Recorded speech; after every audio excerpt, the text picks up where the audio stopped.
Okay, Chair, you're good to go. Thank you. I'd like to call the Committee of the Whole meeting of December 15th, 2021 to order. Good evening, everyone. My name is Mike Mikulik, Councillor and Chair of the Planning and Economic Development Committee.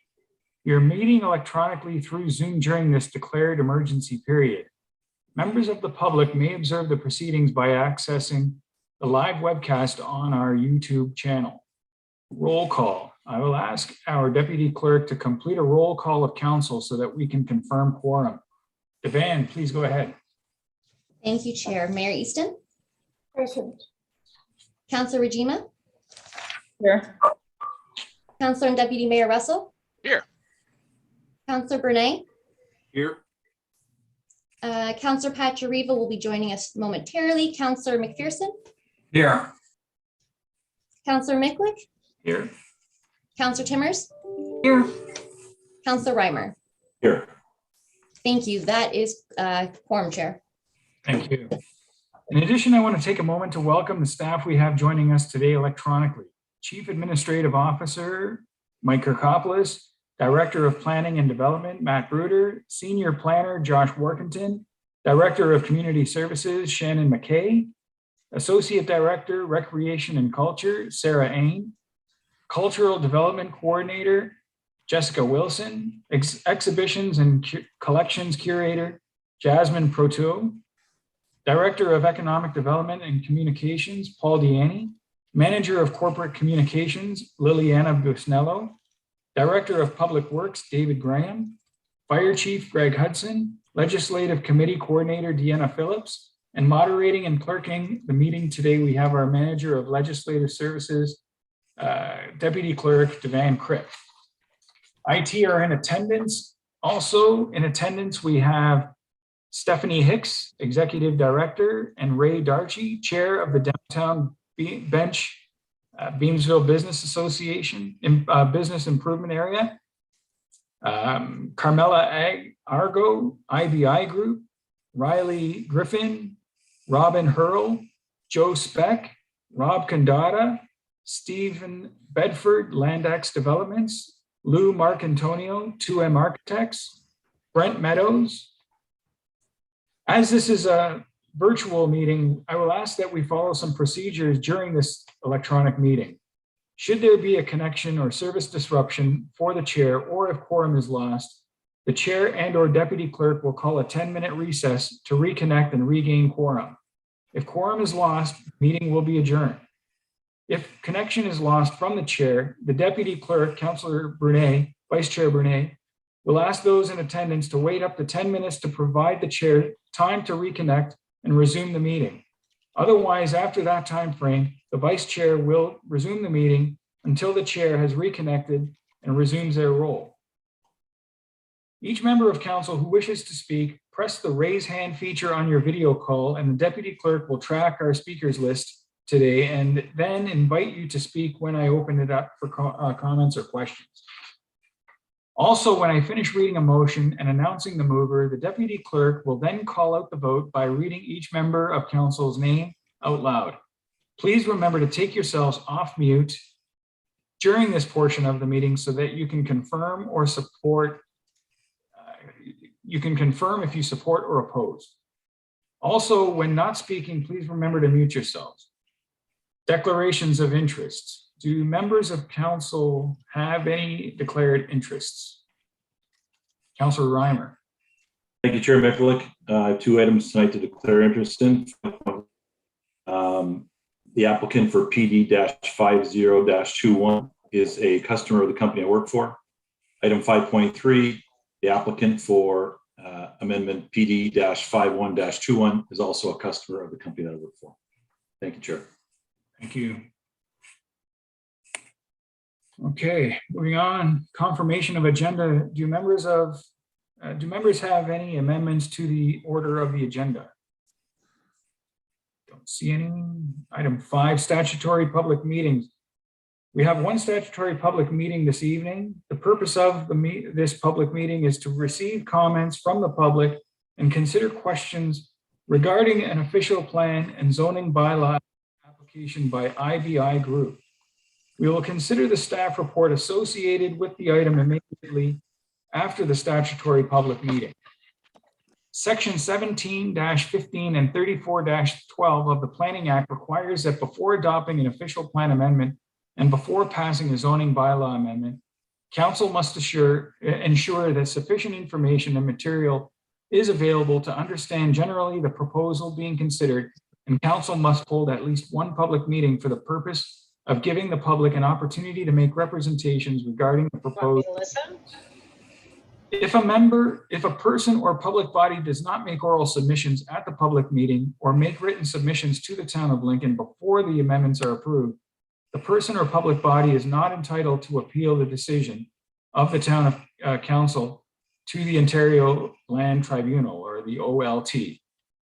Personal information is collected under the authority of the Planning Act and may be contained in an appendix to a staff report published in the meeting, agenda, delegation list, and or the minutes of the public meeting, and made part of the public record. The town collects this information in order to make informed decisions on the relevant issues and to notify interested parties of council's decisions. It may also be used to serve notice of a Ontario Land Tribunal hearing. Names and addresses contained in submitted correspondences and other information will be available to the public unless the individual expressly requests that the town remove their personal information. The disclosure of this information is governed by the Municipal Freedom of Information and Protection of Privacy Act. Our first public meeting is for the purpose of the official plan and zoning bylaw amendment applications by IBI Group. Once we have received the presentation and delegations, we will proceed directly into the report. The deputy clerk will proceed to remove Councillor Reimer from the meeting due to an earlier declared conflict of interest. Evan, please confirm when we're ready to proceed.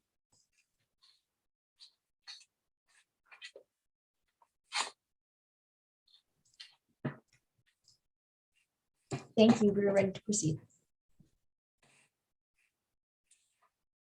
Okay, I will now ask Carmela Argo from IBI Group to proceed with the presentation. And as a reminder, you have up to 10 minutes.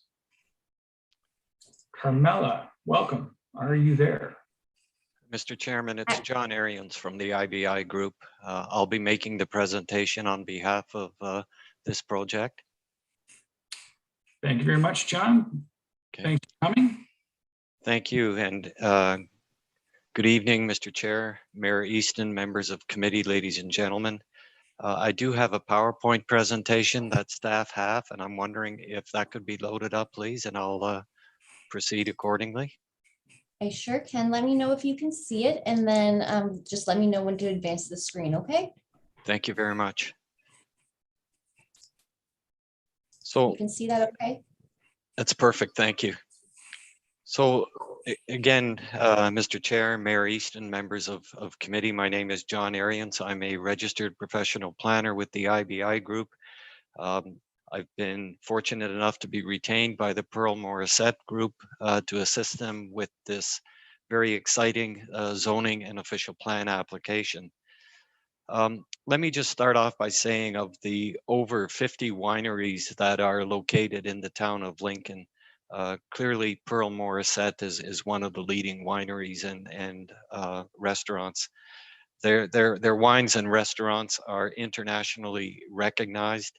And in fact, the restaurant is constantly on one of the top 10 lists of all restaurants in Canada.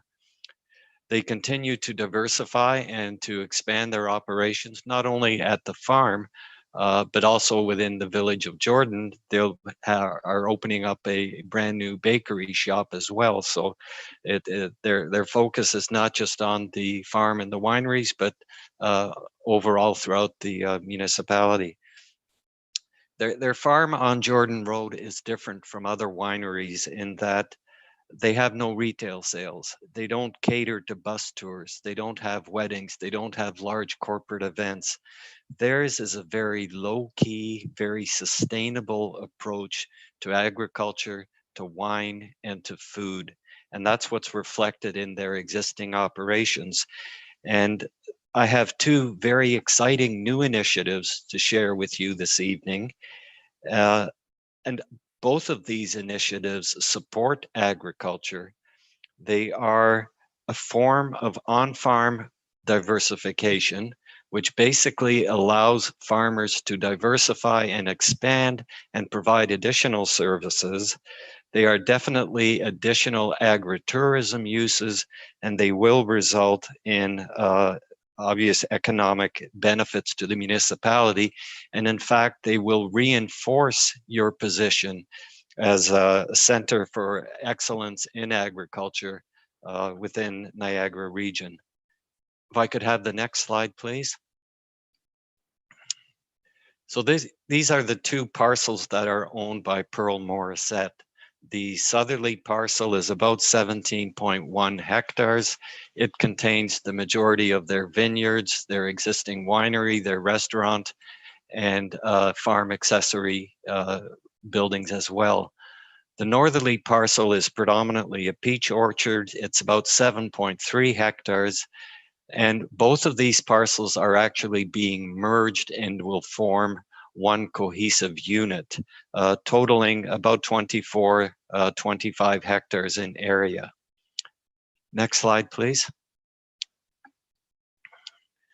So what we have before you today are two applications to expand their uses and to proceed with additional on-farm diversification. As we're all fully aware, with the current COVID pandemic situation, indoor dining was a challenge. And through the efforts of this council, temporary use was allowed on the Pearl Morissette for an outdoor dining pavilion. That has proven to be very successful for them. It's allowed them to remain open, to remain in business. And, unfortunately, it doesn't seem like there's going to be an end to the pandemic situation in the immediate future. But regardless, given the success of the outdoor dining pavilion, they would like to make this a permanent facility. Again, it was previously established over the last 2 years temporarily, and we now wish to have it as a permanent facility. The second is what we are referring to as accommodation suites or capsules to provide customers of the restaurant and also people visiting Lincoln and other wineries an opportunity to stay overnight. I'll explain these capsules in greater detail in a few moments. So the two applications are to allow the permanent outdoor dining pavilion and to provide accommodation suites. Next slide, please. This is the outdoor dining pavilion. It includes a new kitchen, it includes storage areas, it includes washrooms and food preparation areas. And then outside of the building is a 30 by 80 foot seating area, which will be covered with a seasonal tent as well. This is the pretty well exact location of the current temporary use that they wish to make into a permanent type facility. Next slide, please. This is a architect's drawing showing the proposed kitchen pavilion, and the dotted area represents the seasonal dining tent that would cover the outdoor pavilion as well. The building in the background is the existing winery and the restaurant, of course, on the upper floors. Next slide, please. This is the view from the south looking at the outdoor dining area. Again, the dashed lines represent the tent covering. You can see the very minimalistic approach, not fancy architecture, very plain, very simple. The black color harmonizes with the existing winery. And you can also see the green roof that's proposed on top of the kitchen area. Next slide, please. This puts the new permanent dining facility in scale with respect to the existing indoor restaurant. That of course, is the two-story building on the left-hand side with the restaurant on the upper floors. And you can see it's similar architecture, similar colors, but a significantly less height and less scale for the outdoor dining pavilion. Next slide, please. So that brings me to the accommodation capsules. And again, a very minimalistic, a very simple approach. This is not a hotel in the true sense of the word. There's no central lobby, there's no restaurant, there's no meeting rooms, there's no conference center. It is simply accommodation suites. The model for this is in similar to a chalet in ski country, where you simply use a chalet for overnight accommodations. You spend the rest of the time on the mountain skiing, or you're in the village at the restaurants or at the shops within the commercial area. These are simply meant for overnight accommodations only. You'll see that there are 2 blocks. Each block has 9 suites. The suites themselves have a very small washroom, a sleeping area, and a small outdoor patio. They are oriented in a easterly direction, and you'll see in a moment the panoramic views that they will have of the orchards. Again, trying to draw people into agriculture, to bring that connection to agriculture. Very minimalistic, very plain, very simple design for accommodation only. We have proposed a circuitous driveway off Jordan Road, coming in and going out so that there's no dead end. And then each of the suites will have 1 parking space in front of it. Again, Pearl Morissette does not cater to groups or to weddings. There are some concerns at the public open house about noise aspects. This is again meant to be very low scale. And as you can see by the drawing, there is a substantial buffer both to the residential dwellings to the north and to the south, where buffering, landscaping, and setbacks can be incorporated. Next slide, please. This is the architect's drawing of the accommodation suites. Very low scale, very minimalistic, black color to match the existing winery and restaurant. And you now see the large glass openings that are found on the east wall facing the peach orchard. Next slide, please. This is be a view from inside one of the suites. Again, very minimalistic. These are simply meant for sleeping purposes only.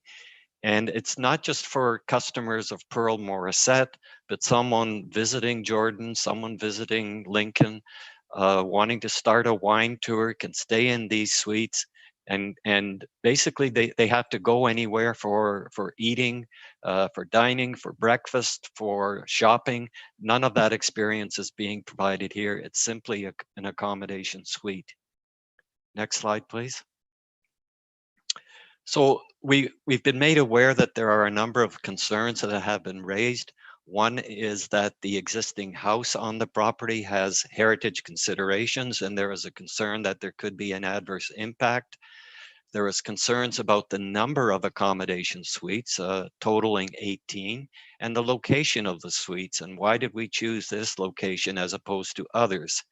There is also a suggestion that we need to reach out and work with our abutting neighbors to ensure that their residential uses are not adversely impacted and that we have a compatible interface. And the last concern that I'd like to discuss is the Ministry of Ag and Food guidelines that deal with on-farm diversified uses and the suggestion of a 2% maximum coverage. Next slide, please. So this is a photograph of the existing house on the property, and you can see the location of the proposed dining pavilion and the accommodation suites are not at all proximate to the dwelling.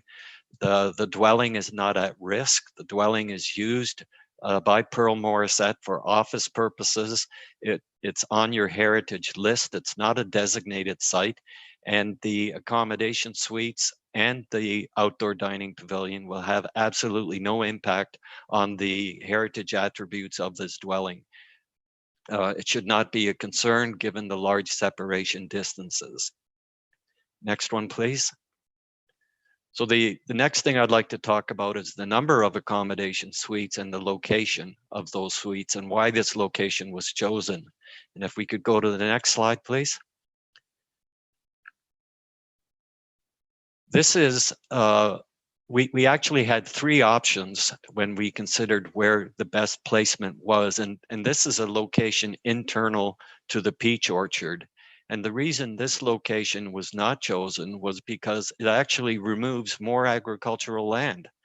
It also includes unnecessary and more hardscaping to accommodate the driveways, the parking areas than what the current location proposes. And given that it is a commercial entity, it does require a street presence. We want this, this feature to be known and to be advertised, and having it on the Jordan Road frontage accomplishes that, as opposed to an internal location where we don't have that street presence. Next slide, please. This was another location that was considered internal to the site. And again, it removes additional agricultural land, more agricultural land than what's currently proposed. And it also results in that excessive hardscaping to accommodate the facility. And it doesn't provide sufficient street presence. So based on various factors, we felt that the location as proposed is really the better location. It provides the street presence for a commercial operation such as this. And keep in mind, it's not just for customers of Pearl Morissette, but this in fact benefits the entire town of Lincoln and the entire wine community. People can stay here and visit the other wineries. If they are waking up for breakfast, they have to go somewhere for that breakfast. And there are, places within Jordan Village, Vineland, Beamsville, that will all benefit from these accommodation suites. So hence the street presence is very important. Next slide, please. Hey there, John. Excuse me, pardon me for interrupting, but I'm just kind of a little bit aware of the time and. All right, I'll get to the chase. And yeah, if you could. Certainly. Over time now. Next slide, please. So this is the ministry guideline for on-farm diversified uses. And I'll read exactly what the guideline says. It says, these guidelines recommend that the standard for the acceptable area occupied by an on-farm diversified use is up to 2%. So we have a recommendation within the guideline. Clearly, there's flexibility. If we could jump to 2 more slides, please. The total lot coverage for the on-farm diversified uses is 2.76. So this is an exceedance of 0.76. It's not significant. And again, it's a recommendation within a guideline. It's not like this is a zoning bylaw requirement, which is a hard and fast rule. There's flexibility here. So I'll leave it at that, Mr. Chairman. That will summarize my submission, and I'd be more than pleased to answer any questions that the committee may have. Thank you.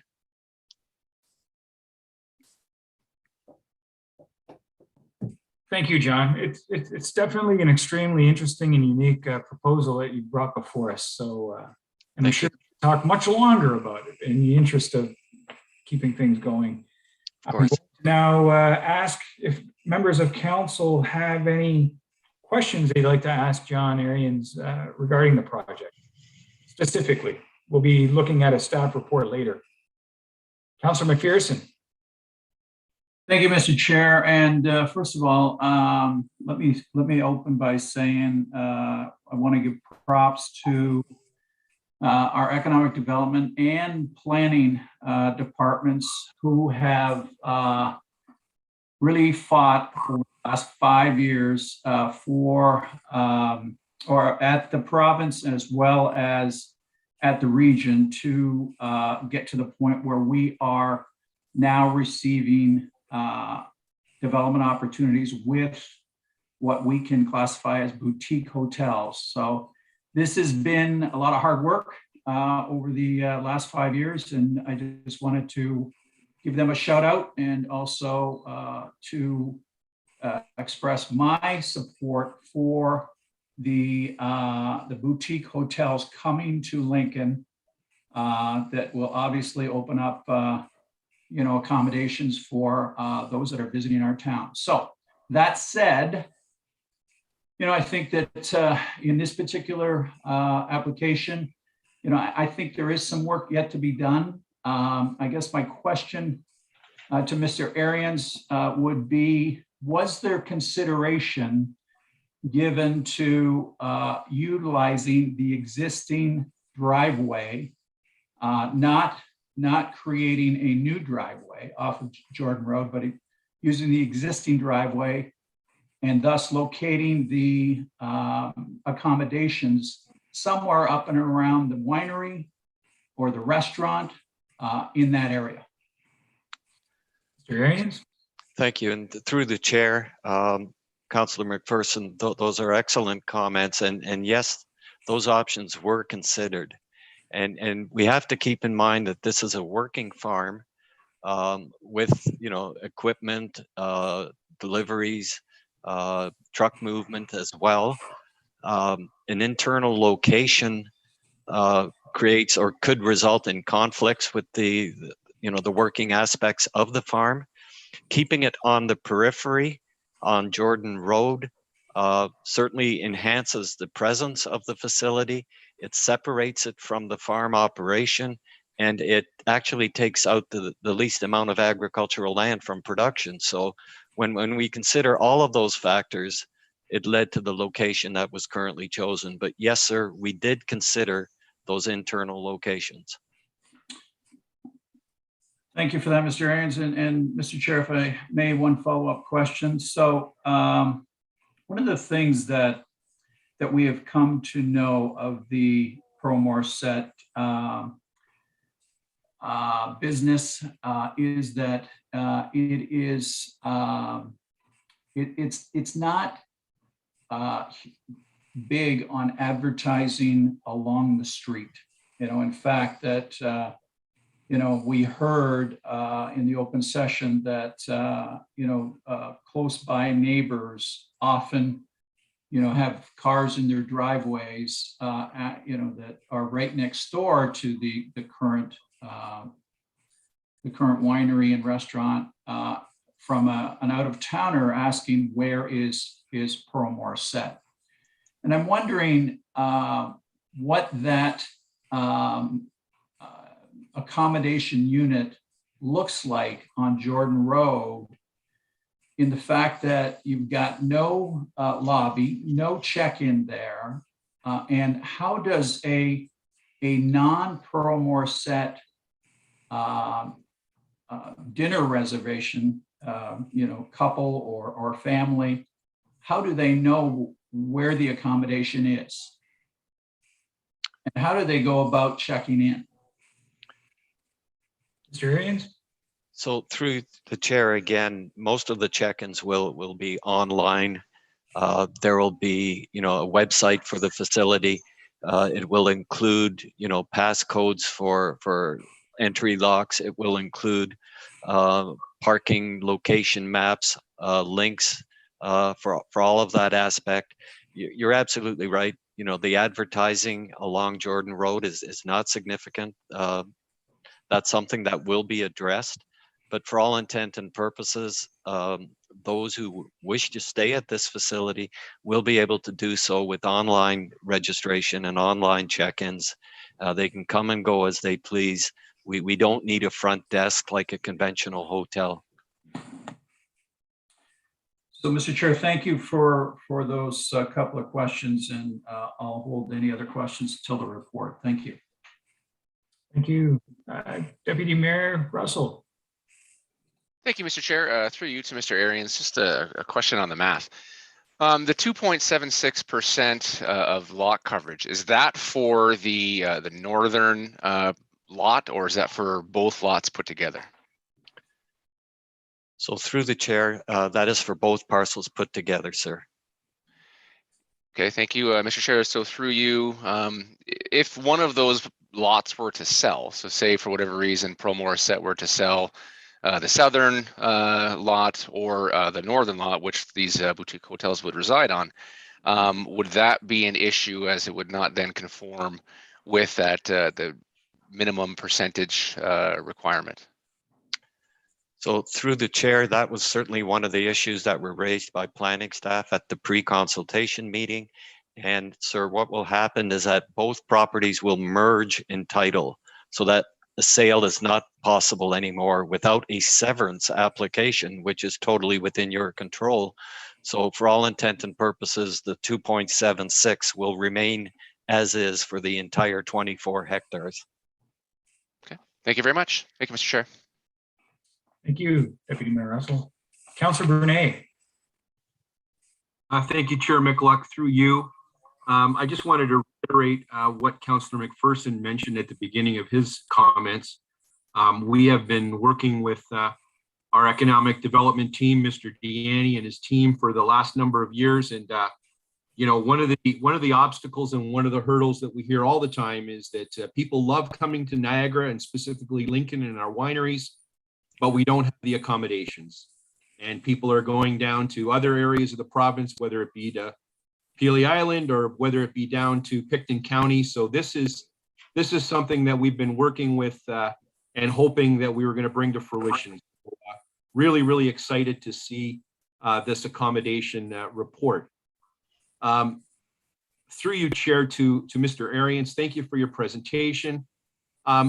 I think you did a very good job articulating what the adjacent neighbors' concerns were when you put up your list. I have to admit I wasn't available for the public meeting that took place a while ago, so I didn't hear firsthand the concerns of those neighbors. But through you, Chair, to Mr. Arians, and I could be wrong, so please point me in the right direction if I've missed it. Mm-hmm. But I think you did a great job articulating the heritage aspect of that building that's on the property. But I'm looking to understand, and obviously, Mr. Arians, you articulated why you and your client have chosen the specific piece of property versus the alternate considerations.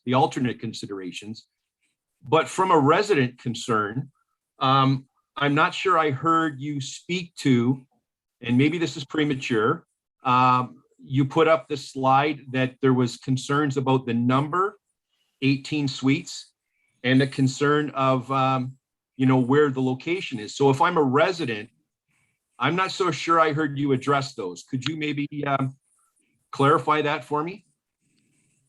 Certainly, and through the chair again, the concern that I gleaned from the public meeting is one of compatibility.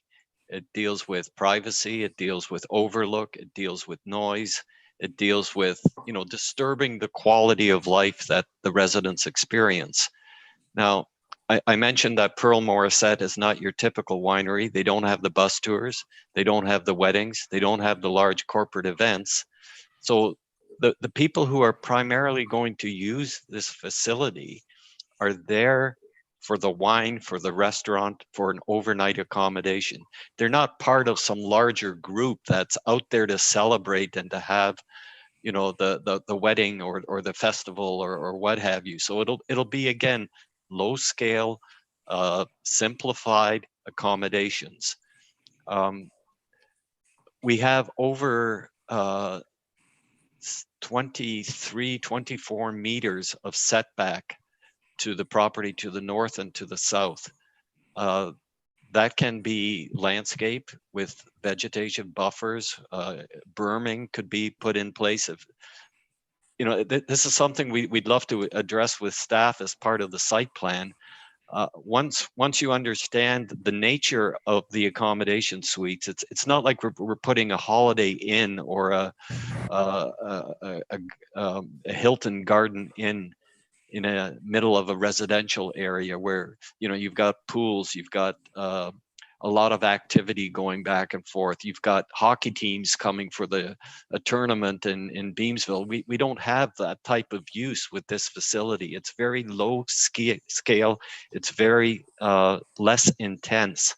So separation distances, landscaping, buffering are all ways that we can enhance the compatibility, together with keeping it very simple. It's only there for accommodations. As I mentioned, there's no outdoor activities other than a covered porch that these residents can sit and enjoy the views of the orchards. No swimming pools, no outdoor activity areas. It's very low scale. And in this manner, we feel we can create a very compatible interface. Councillor? Yeah, thank you, Chair. And I appreciate those comments, Mr. Arians. I do appreciate them, and I do agree that you did a great job articulating earlier, as well as now, the buffering to the north and south. And I'm sure that the residents appreciate that. I'm sure staff appreciates the fact that you're willing to work with them. I guess I'm just looking to hear, you know, you certainly said, you know, why Pearl Morissette, and the client wants to be close up front to Jordan Road. And I get that. But is that what the neighbors want? Mr. Arian? I think what the neighbors are looking for is certainly no adverse impact. I mean, they appreciate the winery is there. I think we'll hear from some of them this evening. But for all intent and purposes, whatever impacts they may raise, and it's only the 18 suites. So from that standpoint, it's not like it's, you know, a 6-story, 90 suite Holiday Inn. It's again, very simple, low scale, 1-story building. It's going to blend in with the architecture of the area. You know, it's very innocuous. And you know, again, sir, we'll listen intently to the comments of any neighbors, and we'll do our best to address their concerns.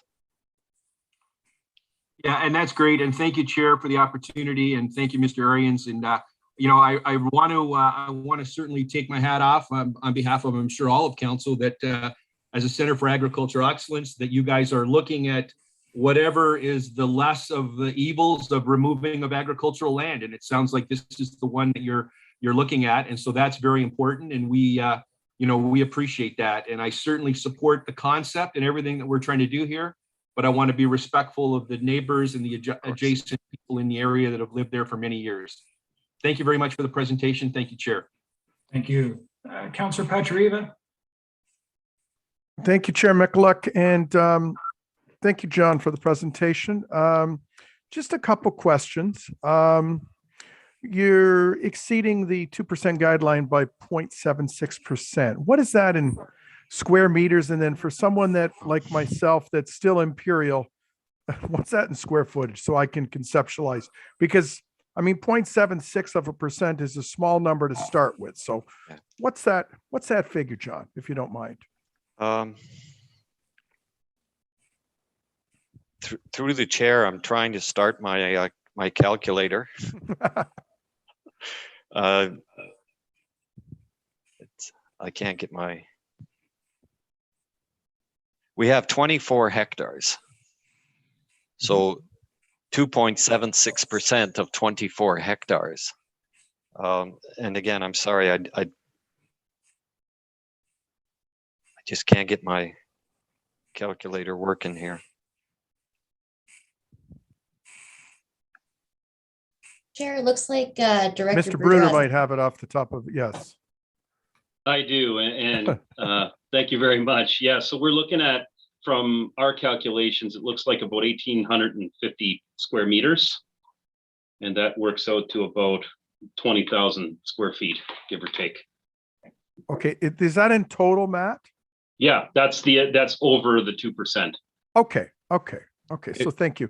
And then a follow-up to that, John. How did you come up with the 18 pods? Through the chair, that was a design that our client worked out with their architect as far as, connecting the pods. It's 2 blocks of 9. They're offset.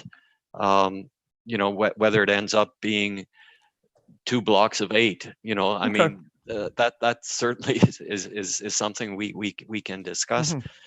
Let me just go back to the 0.76%.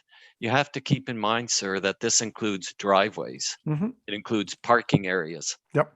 It includes the septic system. Mhm. It's not that, we've got 20,000 square feet of building, because that would be huge. Mhm. But when you consider the accessory areas, that's what really puts us over the recommended guideline. Yeah, and that's where I was going with that question. Is this? It's not just the building; it's all those extra aspects that are brought into the calculation. So, I just want to say, John, having been on part of the provincial trade mission to China and Vietnam with our CAO and Mr. Deani, our ECDev director, and Mayor Easton and Councillor McPherson, and sitting in a setting with Premier Wynne and saying, what can I do to help you become a center of excellence? And it was, allow the diversification on farm of accommodations. I remember when Nicolette Novak set up her winery, is that she wanted to do that, and at the time, not allowed. And as long as it, to me, as long as it is respectful in size, is done in a tasteful manner, and you've done that, it provides that ancillary income that we've been asking. And to get the people down, apples don't come from a grocery store, they grow on a tree. So to be able to show them that, I think is very exciting. Something we have been after for 10 years, and with our group actually pushing heavily for the last 5 years. So appreciate the concept. You're a bit of a trailblazer. Thank you for being that trailblazer. And like Councilor Brunet said, let's just work to ensure the compatibility of everyone in the neighborhood, and get to the point where there is no interruption. And then this might be, the jumping off point, and people knocking on IBI's group to say, hey, I'd like to do that as well, because I know probably half a dozen, farm operations that would like to do the same thing. So thank you. I look forward to the public's comments. So thank you, Chair McCluck. Thank you, Councillor Pachariva. Mayor Easton. Very much, Mr. Chairman. Good to see you again, Mr. Arians, and definitely another very thought-provoking application, and happy to see that we've finally reached the point where an expansion like this, and I mean expansion from the original thoughts about on-farm diversification can move forward. I have some questions. First of all, I'm curious to know about this peach orchard. Is there a loss of that peach orchard in the reorganization of how this land will be used? Through the chair, yes. The area of the accommodation suites is currently planted with the peach trees, and there will be removal to accommodate the driveway and the suites. Okay, so is that all the peach trees? Through the chair, no, it's not. I mean, it's a large orchard. It's 7 hectares in area, and it's just the area where the accommodation suites are proposed. That's will be removed. So in that picture that shows that very interesting and meandering driveway, those big trees, am I correct that they're supposed to represent the existing peach trees? I'm going to defer to my client as far as whether they will be able to retain as many peach trees as possible. I don't know what grading activity we have to do to accommodate, the suites. Whether it's peach trees remaining or new landscaping, that's something we will gladly work out with staff as part of the site plan process, Madam Mayor. Right. Okay. Well, it's something to think about, and also the fact that we're reinforcing the importance of trees, of fruit trees, as being part of the carbon sequestration. Certainly less than a very large tree, but still in all with the amount of perennial vegetation that we have in Niagara. It's not to be ignored either. So I'll just leave that with you. If I can add, Madam Mayor, I mean, the whole idea is to immerse people into agriculture with this on-farm diversified use. Very low profile, very simplistic, panoramic views of the orchard. This is where your fruit comes from, folks, you know. So retaining the peach trees, retaining as much of the agricultural land is part of the sustainable objectives of Pearl Morissette. Right, yes, and I think it certainly has been well demonstrated. Do you think, has there been any discussion about future outdoor entertainment at all? Possibly in the dining pavilion or in that area? Was that asked about? I'm not aware of any future entertainment plans. I see Milton is on the call. If perhaps he could answer that question for you better than I can. I'm not aware. Okay. The thing. Hi, Mary Easton. We have no plans whatsoever to have any entertainment. It'll continue to be just the restaurant where we host guests on the property. Okay. All right. That's very good. Thank you. I'd like to move on, John, then to the EcoFlow and the Aqua wetland system. And actually, maybe it's Milton that would answer this, but what I'm curious about is, are either of these systems in place now? It appeared that they were. And in the case of the EcoFlow system, is that, I think it's a portable power station. I'm just checking. So is it like a generator? Is that what that's about? Milton? It's not a generator. Is this question to Mr. Mednick or to? Well, Mr. Chairman, I was just directing it to Milton, the owner, because I thought if it were there now, that he would be able to explain it differently. Is that acceptable? Welcome, Milton. Pleased to have you.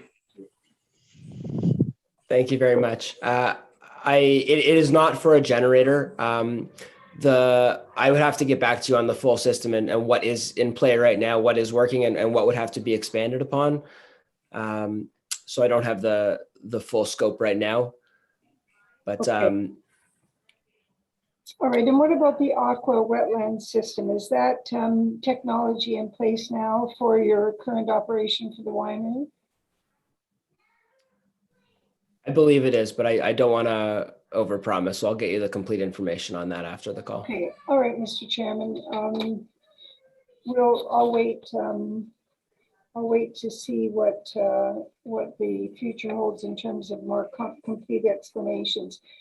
Thank you very much. I have other comments, but I'll bring them forward later. Thank you, Mr. Chairman. Thank you. Councillor Rengiema. Thank you, Mr. Chair. I'm happy to see this coming forward. Other people have made comments, and I'm going to also say that I think this is trailblazing, and I know that there are, again, other operations that have thought about doing this, and that it doesn't always receive support. And I'm talking about maybe in other municipalities in Niagara. We need tourism accommodations. That's clear. I also like the idea that having on-site accommodations may help alleviate pressures that are placed on some of our housing options that we have now, with the temptations that we know about for people to use their rental options for vacation rental units, or commonly referred to as Airbnb. So I support it. I think it's great. I also like the idea of it being out on the road. I think that makes the most sense to me for a lot of reasons. So my question is about, the question that I have is about septic. what plans are in place to upgrade or deal with the septic requirements? Overall, I guess with the expansion of the restaurant operation, but also obviously with the accommodation units. So through the chair, this is part of what the mayor was asking about, and there is a wetland and a septic system currently in place at the south end of the property, and that system would be expanded to accommodate the customers from the outdoor dining pavilion and any clients at the accommodation suites. There'll be an internal force main from the accommodation suites, which will direct the waste to the wetland and the septic system for treatment in a normal fashion. The system will require Ministry of Environment and other approvals, and it's shown at the far south end of the property. Okay, appreciate that. Thank you. Thank you, Mr. Chair.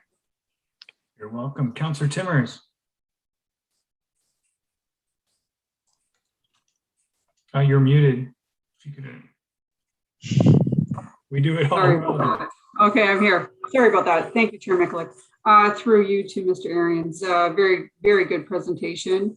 I too, as somebody who sat on TVTA for the past 5 years, I've heard over and over and over, we need accommodations, and I get that and I understand that.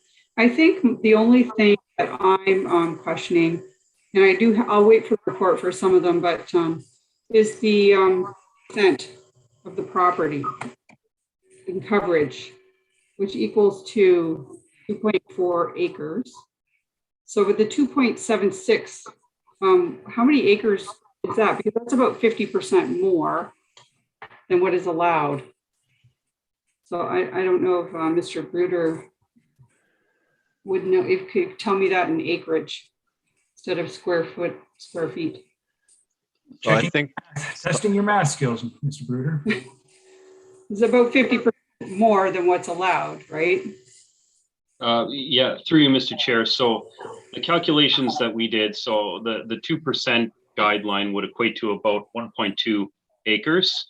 And at 2.76, it's looking at about 1.66 or so. But I mean, taking into account the overall size of the site, which is why we had recommended for the merging of the two properties. As you can see in the grand context of the overall site, that's not a huge number, but definitely get your point regarding the 50% increase. Okay, no, that's great. Thank you, Director Bruder. I understand acreage better than hectares. So I think that was my one concern, is the overage. And just about the merging of the two properties. Are they already merged, or they're going to merge if this application is successful? Are they two separate pieces? I didn't quite catch that. So I'm going to defer to Milton on this, because I know his legal counsel was working on the merger. I don't know if it's completed yet or not, but it's a simple lawyers, they merge title by putting the deeds in one name. So Milton, can you update us, please? Yeah, they're in two separate names right now. We've talked with our real estate lawyer who could have the work done in 2 or 3 days, but we've held off in terms of waiting to go down that path until we know the outcome of this application. Okay, fair enough. Thank you. The 18 capsules does seem like a lot. I am supportive of them. I think it's a really neat idea. I just, like Councillor Brene had said, concerns around the neighbors. I was at the public meeting. I did hear a lot of concerns, and I know there's some people that will speak tonight. So hopefully, we'll hear their concerns, and you can work with them and alleviate any of that with the pulling in their driveway and signage and whatnot. But anyway, thank you. I will save some of my questions for the report. Thank you, Chair. Thank you. Don't see any further hands. I'm going to ask Councillor Brene, Vice Chair Brene, to take the chair. I just have a question or two for Mr. Arians. Absolutely. Proceed, Mr. Chair.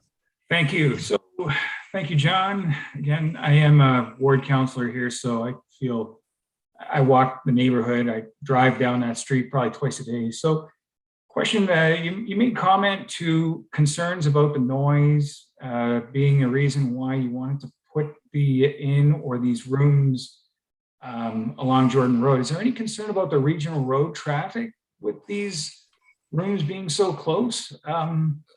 There's quite, there's, Vineland Growers that's going to be in the neighborhood, Bayview Flower. There's various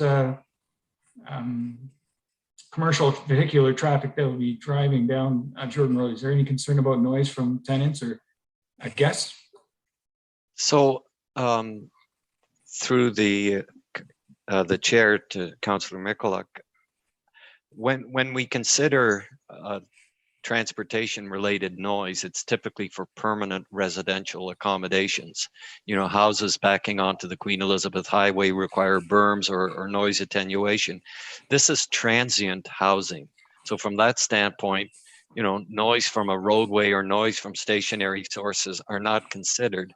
My wife and I stayed at a hotel in the Detroit airport complex. Think of all the hotels in the industrial area around Pearson Airport.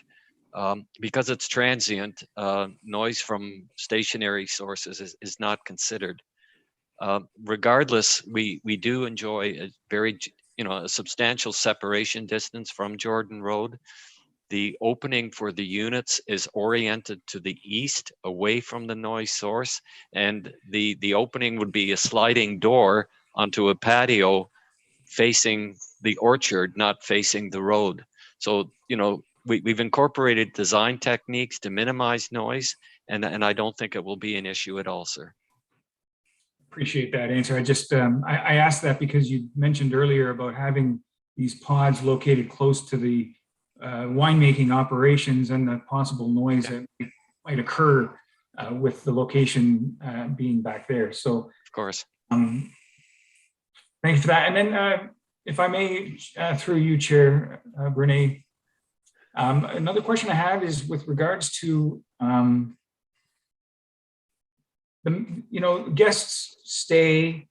Who would be the point of contact should there be disruptions or disturbances within?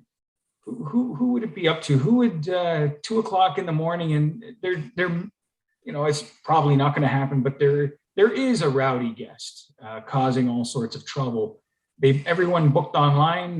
There's no check-in process with any sort of individual. Who would regulate any disruptions or any disturbances? So I'm assuming you're looking to direct that to Mr. Mednick, or who would you like to direct that question to? Either. Go ahead, Milton. Go ahead, Mr. Arians. I was going to direct it to Mr. Mednick. I'm pretty confident that there will be 24/7 security provided, and he can elaborate on that. Thank you. Mr. Mednick? Yes, through the chair to you, Councillor. We will have a dedicated rep that will be available at all times for all of our guests. So if you think about more of a new age kind of motel, like a modern motel style, where entry is through a keyless entry, where you don't need an actual key and a central lobby, but there's always a point of contact if something's going wrong, the air conditioning, linens, what have you. We will always have a dedicated rep, and they will most likely be within a 2-minute distance. We have a property right around the corner as well, where we house staff. So there will always be an individual that you'll have a phone number for and an email for. Thank you, Milton. Again, echoing many others, I do appreciate the application. I stayed at many of these sorts of places, farm, Airbnb sorts of, around the world.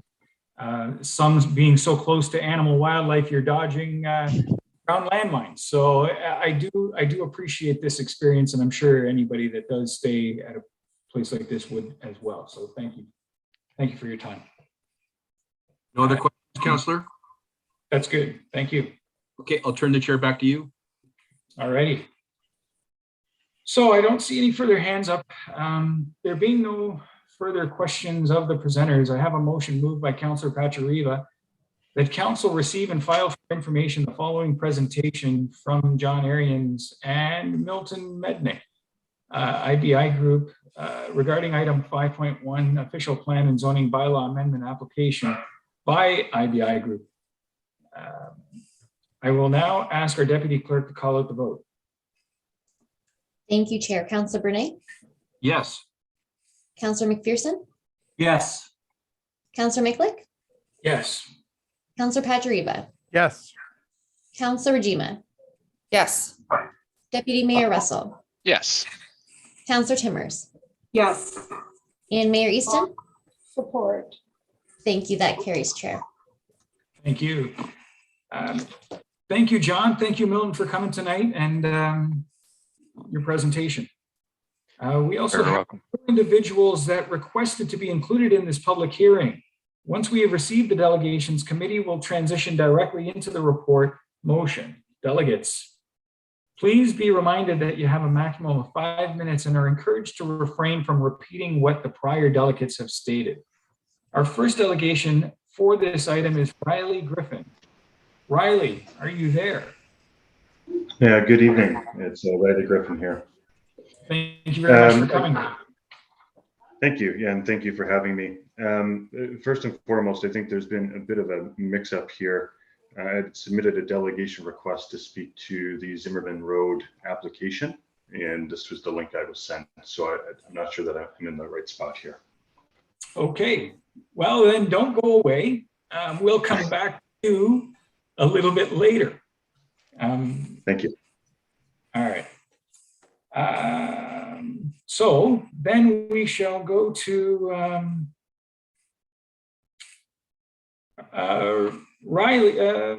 Our next delegation is Robin Harrell. Robin, are you there? Yes, I'm here. Okay, perfect. Thank you very much. Thank you. Go ahead. You have 5 minutes, Robin. Hey, thank you. Good evening, Council. My name is Robin Harrell. I live at 3963 Jordan Road. And if you look at the preliminary site plan, I am the 1 acre severance basically of the whole property. I face right onto Jordan Road. And the one thing we were looking at is the restaurant in the back is fine. We're totally okay with that. We're on board with that. I'm glad that they're expanding. We are heavily opposed to the positioning of the proposed accommodation suites. That would back right onto the side property of myself. And we don't feel that the accommodations really are in a proper location. We feel that the location of the pods should be back more towards the winery area. We're not really understanding why there needs to be a driveway off of Jordan Road to go to this. Not sure why they can't use the existing driveway and filter through the winery. We're opposed to having that in that area. We're also concerned about the septic system. We do have a well on our northeast corner of our property. So if they're planning to pump sewage, raw sewage from the accommodations back to their septic bed, seems like it's going to go right through the orchard, right past our well. Also, without having signage or anything like that, we're not exactly sure. At this point in time, we haven't seen really a front elevation of what these pods look like. According to the picture that was provided, it looks like 2 shoe boxes painted black. I'm not sure if that's really the look that the town of Lincoln or the town of Jordan is really going for. That's nice that they're nice and modern, but if they're going to be modern boxes, maybe they need to be put back further into the orchard and not visible from Jordan Road. And that's it. Those are good, valid points. Do members of council have any questions they'd like to ask to Robin? Okay. Thank you very much, Robin. Our next delegation to this item is Joe Speck. Joe, are you there? Okay, I am now. Perfect. Thank you. You have 5 minutes, Joe. Welcome. Okay, thank you. Thanks for the opportunity to address my concerns. As said, my name is Joe Speck. I am a retired farmer and I have lived at 4019 Jordan Road for 14 years. And it is directly to the north of the proposed hotel. Now, I'm not opposed to the enlargement of the outdoor restaurant pavilion, but I am opposed to the construction of the 18-room hotel. The developers may call them accommodation suites, but let's face it, it will be a hotel, open to the public and not just restaurant patrons. I feel like I'm in David and Goliath situation. On one side is agricultural land preservation and property rights, and on the other, a huge Toronto developer. I am opposed to the development for three main reasons. Loss of prime agricultural land. It will devalue my own property. And then I'm worried about the aquifer that runs directly below where the hotel will stand. So on the issues of the disappearing farmland, the report states that it is also to be noted that the applicant is not proposing to remove any land that is currently being used for agricultural purposes. Well, that's not quite true. It will require the removal of over 300 peach trees. And yes, I counted them. Now, further to the David and Goliath, nobody even thought it might be a good idea to inform the farmer who is renting the orchard. I talked to him yesterday, and it was the first he'd heard of it. He's planted new trees to replace old ones and will need to prune and spray for 4 to 5 years before they start to pay back on investment. No, they will be removed to make way for an on-farm diversified use. OMAFRA guidelines stipulate a 2% use for this, yet this calls for 2.7 per 6, and that's 40% over the guidelines. If this is allowed, precedent will have been set, and next time it will be an even larger hotel. And like somebody had mentioned, a lot of wineries are already looking at this opportunity. I think more will want in. Most of you seem to feel that is a good idea to have more accommodation, but it takes away the farmland.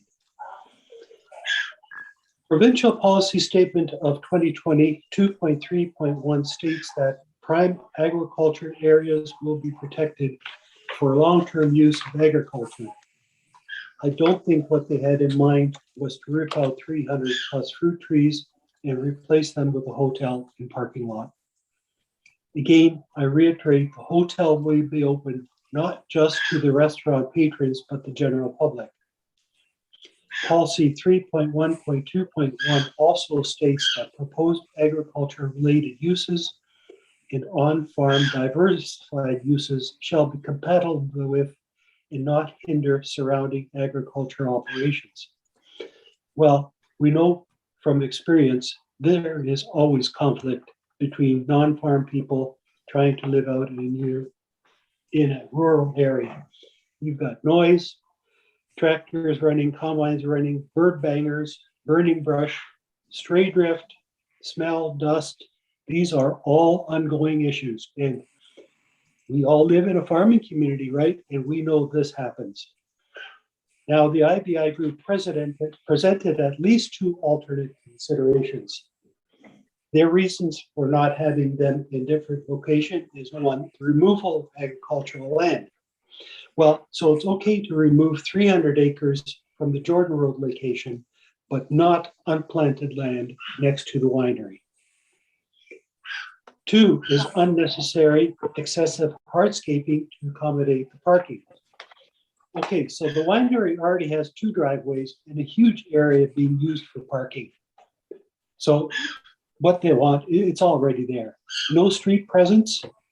Well, if street presence is so important, they have lots of frontage on 4th Avenue. Now the issue is the aquifer.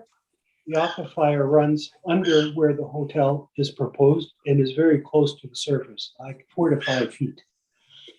There is always the possibility of contamination from the septic tank and transfer line into the aquifer into my house well. I see no mention in the proposal of contacting the Minister of Environment for concerns over pollution of the aquifer. Lastly, how will it affect my property value? Will it increase, decrease, or remain neutral?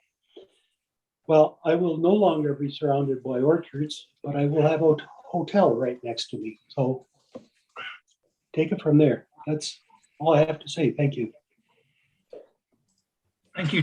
Appreciate you coming tonight and reaching out and voicing your concerns to all of us. Do members of council have any questions they'd like to ask Joe? Councillor Brunet, go ahead. Through you, Chair. I don't have a question to Mr. Speck. I appreciate all his comments. I think he brings up some very valid points as a neighbor, as a resident. I'm wondering to his comments about the aquifer and the Ministry of Environment concerns. I'm wondering if Mr. Bruder could maybe make a comment as to the town of Lincoln's position and how we look at those concerns as an application proceeds. Mr. Bruder, is any of this in the report? Go ahead. Not necessarily, Mr. Chair, but I can speak to it right now if you'd like. Perfect. Okay. Yeah, so through Mr. Chair to Councillor Brunet's question, as part of the application for the zoning amendment, there was a groundwater assessment report that was submitted to us to make a complete submission. And what that did identify, and I appreciate where Mr. Speck's coming from in terms of his concerns, the actual aquifer, the depth of it is actually quite a ways down, and it's protected by between 9 and 36 meters of clay, and there's also shale and bedrock. I think the water he's referring to that's maybe 5 feet down, that's just the actual water table on the lands, and there is a difference. But in terms of protection to that aquifer, the clay and the shale, they definitely attenuate any flows, any potential leachate that comes out of any type of septic system. So there is some protection afforded there. But I would also go on further to say that, as we get further into this design, considering the magnitude of the septic system that is required, it is a tertiary treatment type facility where there is a dispersion bed, which is a wetland that will need to be enlarged. Because of its size, it will require not only regional approval, Niagara region typically approves septic systems, but also it goes further than that. It goes to the Ministry of Environment for approval as well. And when they look at this particular type of a septic system, that is certainly a significant consideration on their end, that being groundwater resources. So those are my comments on that particular topic. I hope that that assists in this regard. Thanks. Councilor Brunet. Oh, that's great. I appreciate Director Bruder's comments, and I hope it helps in a small way with Mr. Speck's concerns specifically to that. But I wanted to raise that from a staff perspective as we look at the application. Thank you. Terrific. Perfect. Thank you. Okay. Thank you, Joe. Thank you very much. May I make a further comment on that? Just quickly, because we got a long. Maybe I'm using the wrong word. Maybe I don't know quite the meaning of aquifer and water level, but I tell you, my sump pump runs more than it's off, and the water level in my outside well, if you take the cover off, it's only down about 4 to 5 feet. So whether you don't want to call that the aquifer, whatever, that is my source of the water. Okay, thanks. Thank you. All righty. Next we have our final delegation is Rob Condata. Rob, welcome. Okay, we also have Robin Harrell. I believe Robin Harrell made comments already. We had him already speak. Oh, sorry. Thank you. It's okay. Mr. Condata, unmute your mic. You have 5 minutes. Thank you. Good evening, Council. I just had a couple comments. I spoke last week. I was actually pretty disappointed in the report not to see any comments from all all the individuals and you had to hear them all again without being able to ask us questions in regards to this proposal. As far as we are concerned, we're not really concerned with the increase in the winery, and that we're actually not really concerned with the development of I guess a hotel, 18 units on the property. Our concern is that it's taken away from the streetscape that we've been accustomed to and the people in the area have been accustomed to for so many years. We've heard John talk about the hardscapes and stuff like that, where you know, there's an increased cost and stuff like that. Well, that really doesn't matter to any of us that live out in the country. I mean, we all have costs and it's really not a big deal. And in fact, I believe that they could probably drop the 76% in regards to OMAFRA if they moved it back to the middle. I was out with Joe Speck yesterday to help him out with a couple questions that he had some concerns with. And I have great regard, and so should all members of council, when you're putting a hotel adjacent to two residents in the rural area that we've been accustomed to living for so many years. You're putting in 18 units of people who don't know, with nobody there to monitor them. There's people that live around the corner in the help houses and stuff, but when the stuff hits the fan, it could be nasty and there's nobody there. So as far as me speaking on behalf of them, I shouldn't be, but I do feel for them.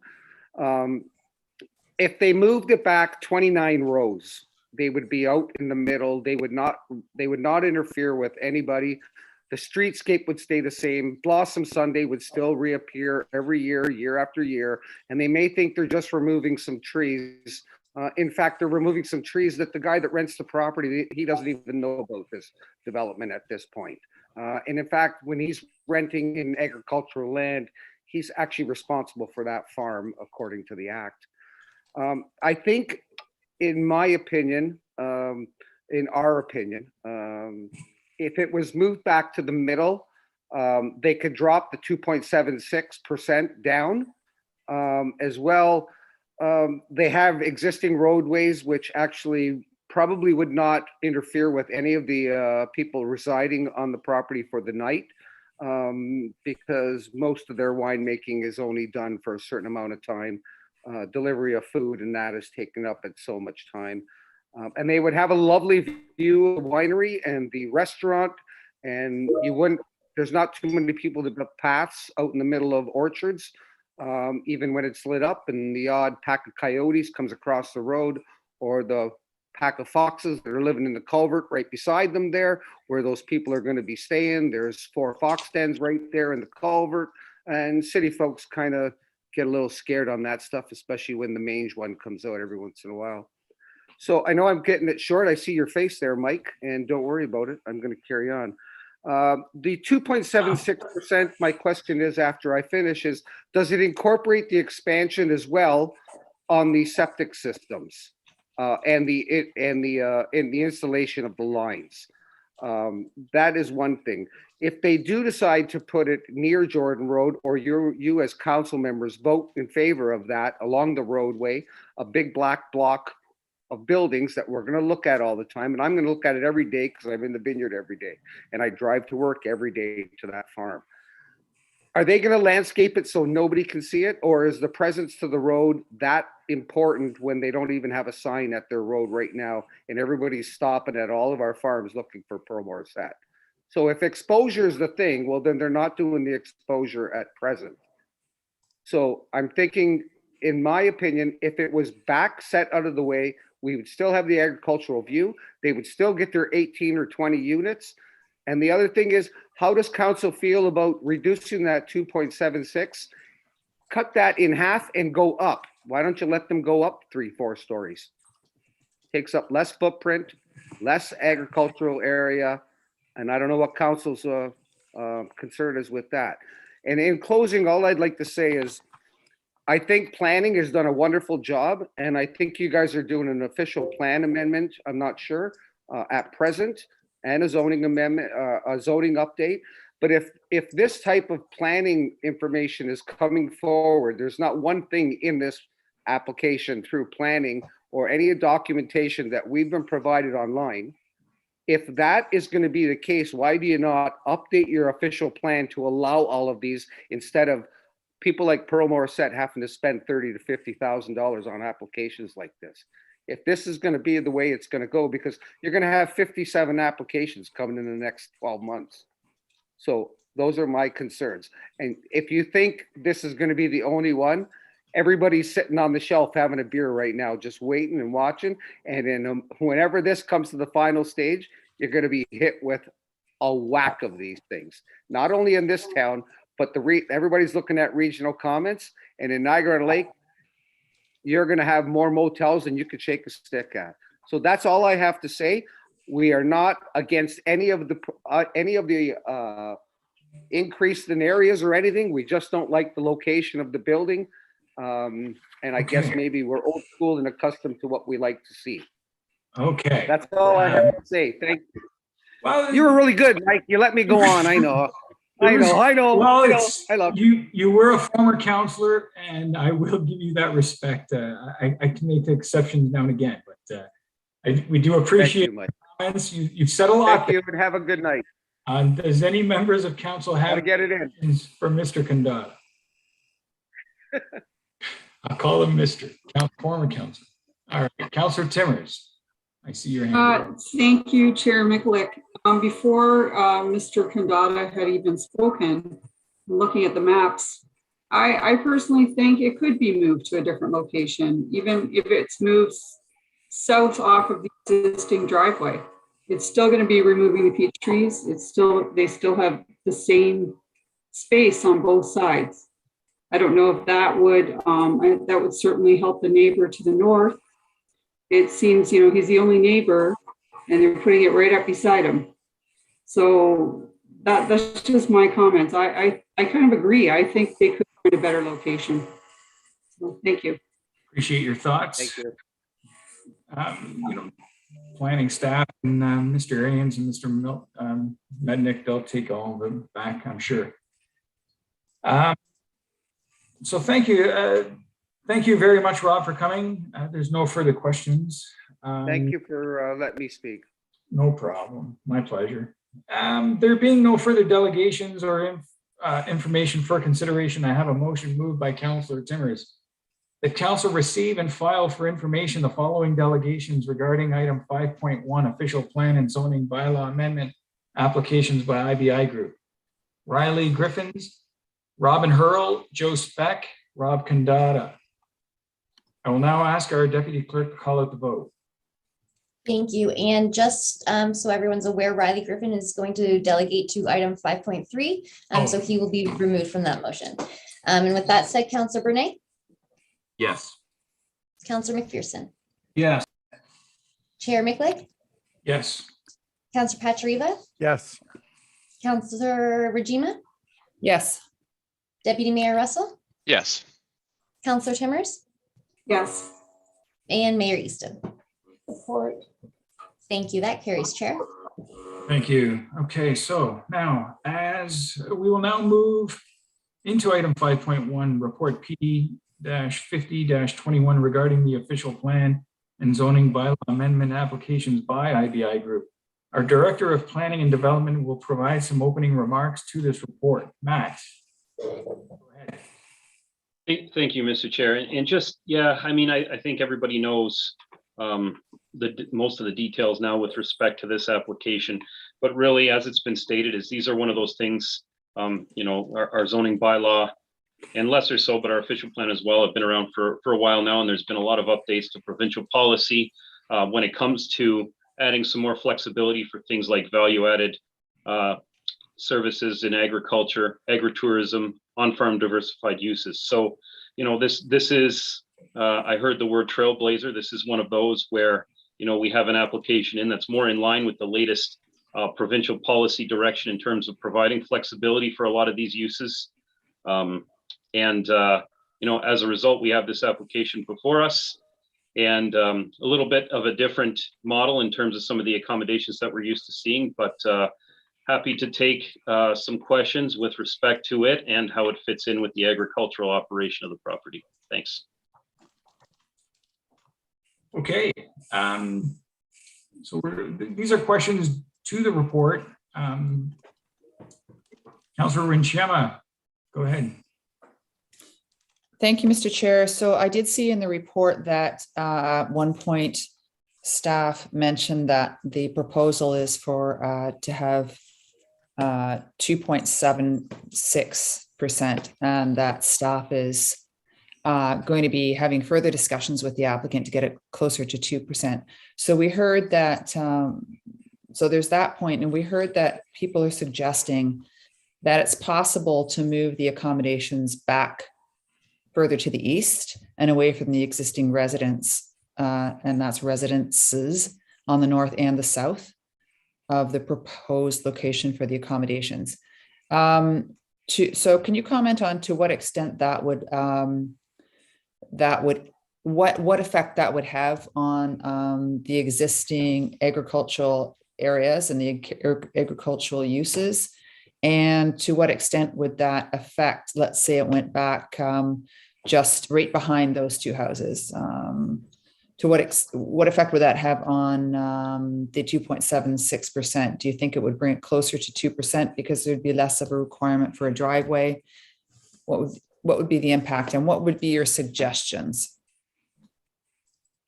Through you, Mr. Chair, good questions for sure. I think, you know, it's kind of hard to say at this point without seeing or trying to work through some different conceptual options that are based off of what we heard tonight in terms of what that number will be and how much it will decrease, if at all. But it's definitely something we will be discussing with the applicant. I can tell you generally, when we look at other uses, other, you know, value add or agriculture related, a lot of times orienting them closer to the existing farm cluster does help to preserve overall farmland. So I could see, and again, this depends on how, you know, a revised concept looks, if there is a reduction, but I could see there being potential for that. So it is definitely something we will explore in a little bit more detail. It's also a good point raised by Mr. Arians earlier. You know, when we talk about that 2.76, it includes a variety of things. Mr. Kandata asked if it includes all the septic system and the lines. It does. So it includes the parking area, all the driveways that are associated. So there's a bunch of different things included in that calculation, all of which we can have a look at and see what a potential revision looks like to revise those numbers a little bit. So more to come on that, but I don't have a hard and fast answer for you in terms of what I think it will be at this time. Okay, thank you. Looking forward to seeing what comes out of those discussions. Appreciate it. Thank you. Councillor Timmers. Thank you, Chair Mikulik. I'm just looking now at the drawing. I think I was mistaken that there were peaches to the south. Now I'm seeing that's existing vineyards. I guess my question is around the servicing. The location that they've chosen for Jordan Road, fronting on Jordan Road, yet the servicing is way on 4th Avenue. It's quite a distance and to connect. And I'm just wondering, is that like, that's a long way to run septic. I'm just maybe through to Director Bruder, like how does that look? What does that look like, Matt? Like, how are you going to run lines from the septic way out to Jordan Road? Mr. Bruder, septic, length of the runs. Through you, Mr. Chair, and you know, the location of the septic and the expansion of it, you know, that's obviously determined by where the existing septic bed is and the wetland treatment system that's there along 4th. In terms of your comments about a long line, yeah, it is a fair distance, but I have to be honest with you, it's not something that's completely foreign in other agricultural properties either. I've seen multiple properties that run along septic line, even from their house out to their septic system that's way in the back of a property.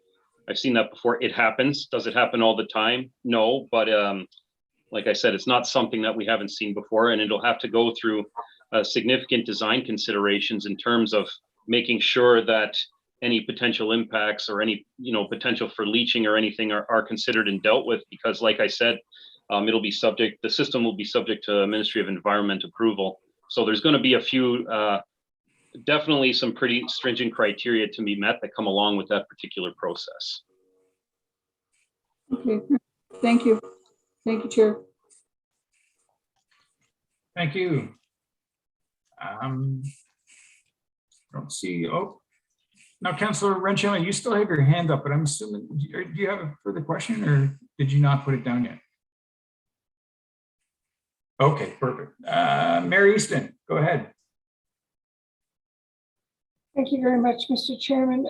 Matt, to Mr. Bruder, Mr. Chairman, after hearing the speakers on this item, on this project, I want to reinforce that I certainly support this application coming forward and what's attempting to be achieved here. The thing is that we're going to be making a decision that's going to stand the test of time for a number of applications. Even if there's only 10 more or 5 more, we're still looking for the gold standard. What I'm not seeing in the reports at the moment is the general estimation of the impacts on farm practices.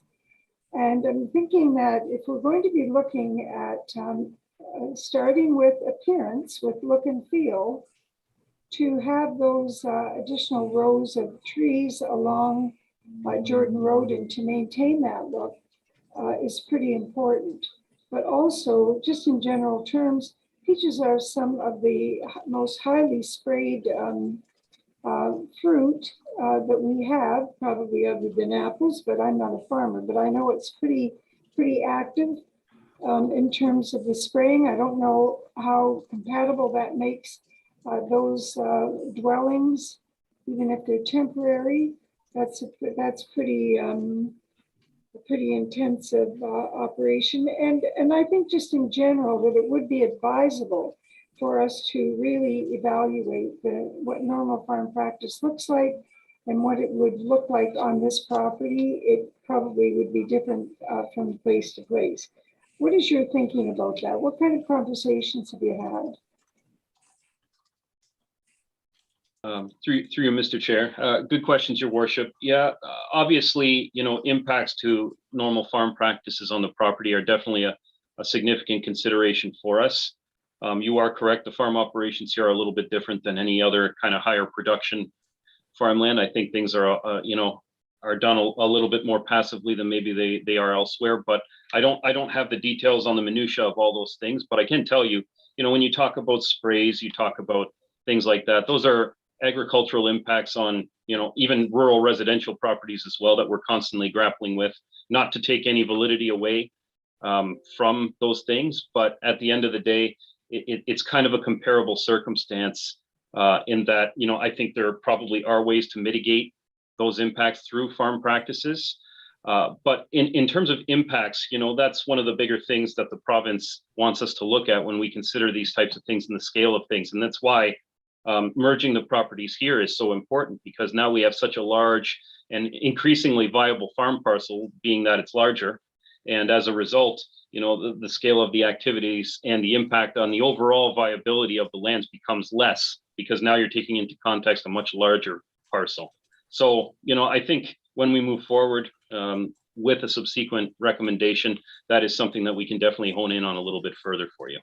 Okay, well, that would be very helpful. And I think that that's some of the concern that's being raised. And so the local residents will be interested in hearing about that.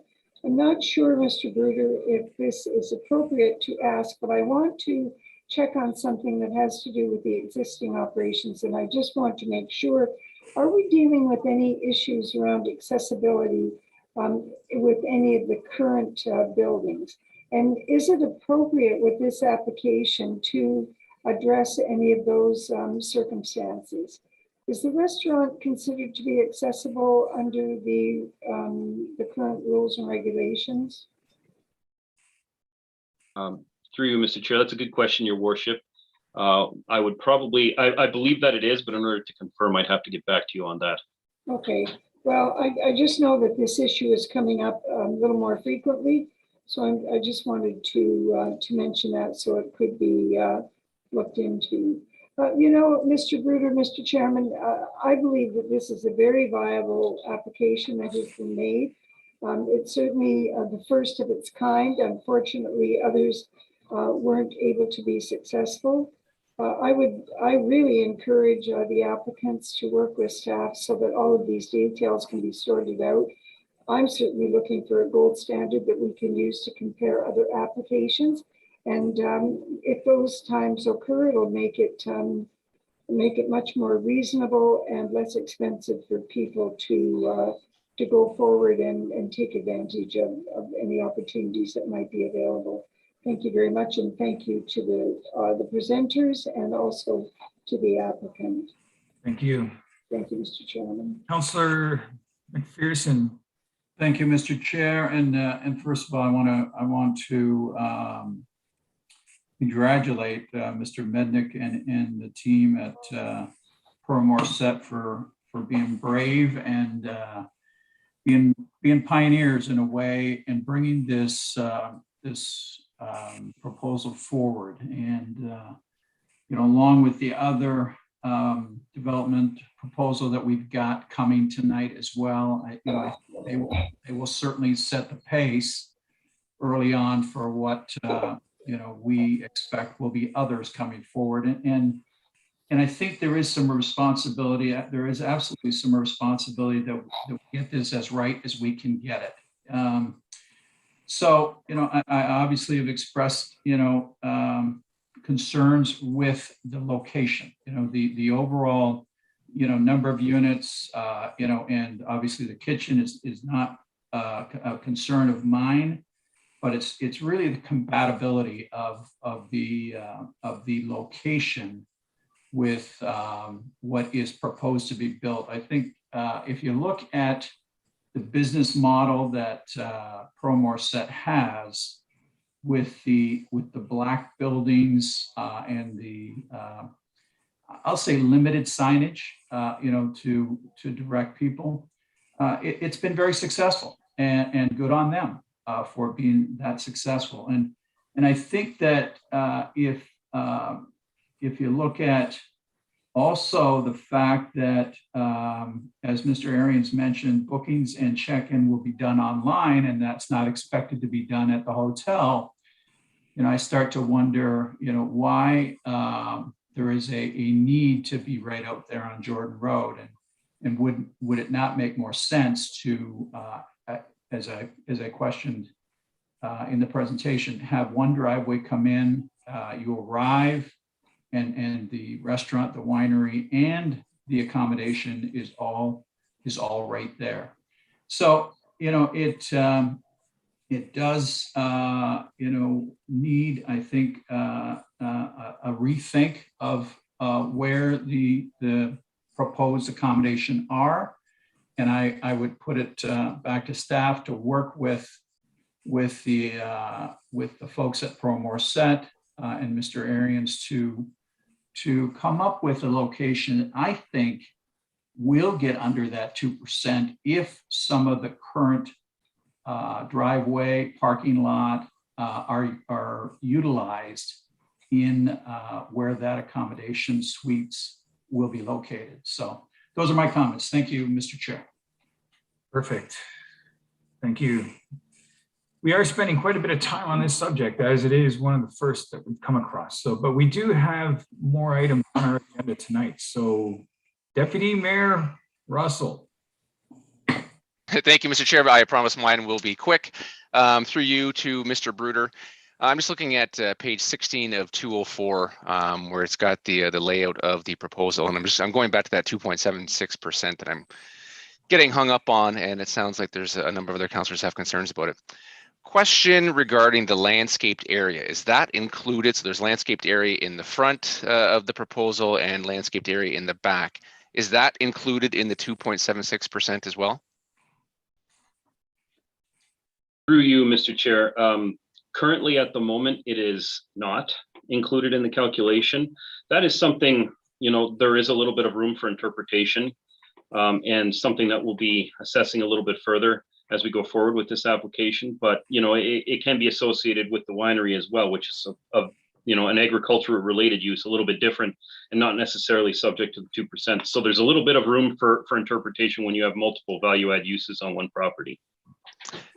Thank you for that, Mr. Bruder, and through you, Mr. Chair, just to follow up. And the reason I have a concern about it, I'm assuming right now that there are peach trees located on that area currently, and they will be removed in order to landscape. So we're taking away agriculture to provide what I'm thinking is going to be a likely open grassed area, so that there's going to be some be able to view the actual units from the road is what seems to be one of the goals. Whose interpretation is that to make sure that those still are used for agriculture uses, and if they are not, then it should be included in that 2% calculation? Through you, Mr. Chair, what's included and what isn't, these are, again, guidelines, as Mr. Arians noted before, put forward by the province. They're not necessarily hard and fast because they recognize there is some site-specific circumstances that would afford, you know, a different set of rationale. But typically, those guidelines are meant to be tools for consideration for local planning authorities like us. Okay, thank you for that. Thank you, Mr. Chair. Thank you. Councillor Bernay. Thank you, Chair. I'll try to be quick as well.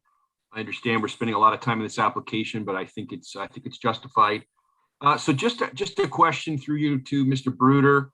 I might have missed it in the report, but you know, we're talking about a lot of comments here about site servicing, you know, septic.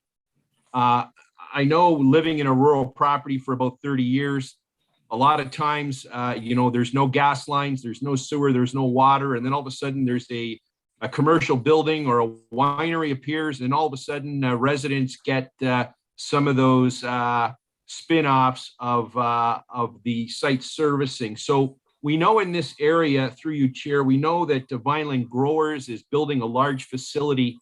When it comes to something like, and I apologize if it was in the report and I missed it, for instance, potable water. So running potable water, running a water line to this site for 18 pods. What are we looking at in size of a main, or what's that water source are we bringing into the property? And I'm assuming that the Pearl Morissette is on the hook for all of this, or is there something that's a jointly being shared with Vineland Growers? Through you, Chair. Through you, Mr. Chair. Good question, Councillor. So it wouldn't be jointly with Vineland Growers because Pearl Morissette being on Jordan Road, there is an opportunity to tie in. We have town infrastructure, a main that goes down Jordan Road. There is an allotment for a connection to that water main. It's our infrastructure. There will be a connection for fire line and for some potable or domestic water uses, not for irrigation. So that line is going to be one that's metered to make sure that we get adherence to that, but it would come off Jordan Road. On 4th Ave, some of the challenges there are with the regional force main that goes along there, and it's a little bit different and more difficult to tie into. So in this case, there would be a connection off of Jordan Road. Okay, thank you for that. Thank you, Chair. Thank you. Councillor Pachariva. Thank you, Chair Miklick, and I too will be succinct and just a question to Mr. Bruder. You know, the whole Pearl Morissette operation is minimalistic, right? Not a lot of signage. The restaurant is located way off the road. You know, hearing the concerns of the residents tonight, I think there's an opportunity. Councillor McPherson touched on it. Mr. Kandata's points were very salient. Pull it back. Pull it back where it then is in the midst of the orchard. You'll cut down on page 54, the run of the septic, and you'll probably hit that 2% and getting down with the you know, excessive, like the extra driveway and that, and I think, and the mayor spoke to it, you know, this is a gold standard we're trying to achieve. So if we can cut down on, you know, the removal of the number of peach trees, right? We can't be talking out of both sides of our mouth here. So I think there's a compromise in this. And I look forward to Mr. Arians and his team coming back with another option for us to consider. And I think we can check all the boxes and work with staff together to achieve that, be something, we're all proud of, and really not impacting the neighborhood. So thank you so much. Thank you, Councillor Pachariva. Okay, this is an incredibly important subject we're looking at. So, we have taken the time, and it is important for us to do the best we can when we can do it. So I do appreciate the questions. There being no further discussion, I have a motion moved by Councillor McPherson. Council received for information report PD-50-21 regarding the official plan and zoning bylaw amendment application by IBI Group, and direct staff to prepare a recommendation report once all comments have been received and any identified issues have been addressed. I will now ask our deputy clerk to call out the vote. Thank you, Chair. Councillor Bernay, Yes. Councillor McPherson, Yes. Chair Micklick, Yes. Councillor Pachariva, Yes. Councillor Rajima, Yes. Deputy Mayor Russell, Yes. Councillor Timmers, Yes. Mayor Easton. Support. Thank you. That carries, Chair. Thank you. The deputy clerk will proceed to reinstate Councillor Reimer to the meeting as discussion and voting is now completed. Madam Deputy Clerk, please confirm when ready to proceed. We are ready to proceed. Thank you. Thank you. Our second public meeting is for the purpose of a zoning bylaw amendment application by Jeremy Brown, CN-3-5-02-03, application PD-49-21. Once we have received delegations, we will proceed directly into the report. We have one individual that has requested to be included in this public hearing. Once we have received the delegations, committee will transition directly into the report and motion. Delegates, please be reminded that you have a maximum of 5 minutes and are encouraged to refrain from repeating what the prior delegates have stated. Our delegation for this item is Brett Meadows. Brett, are you there?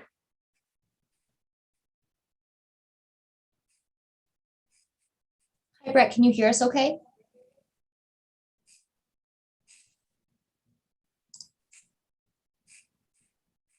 She is. I cannot hear Brett. How about now? Can you hear me now? Yes. Welcome, Brett. There we go. Sorry, something was wrong with my computer mic. I had taken my headset out, so apologize for that. Welcome. You have Thank 5 you. minutes. So I'm here to speak on behalf of the property. We've been going through this process for a little bit of time now. We feel that we have hit the design concerns of the neighborhood, where we've incorporated the duplex for the purpose of rentals. We've designed the property with works of planning and made, we've moved the parking to the rear and have made the design of the building to fit in with the current neighborhood. We do own the adjoining triplex that is already there. And with the construction that will take place, there are no tenants that would be removed from the unit or any impact to any people living within that current building. Thank you, Brett. Do members of council have any questions?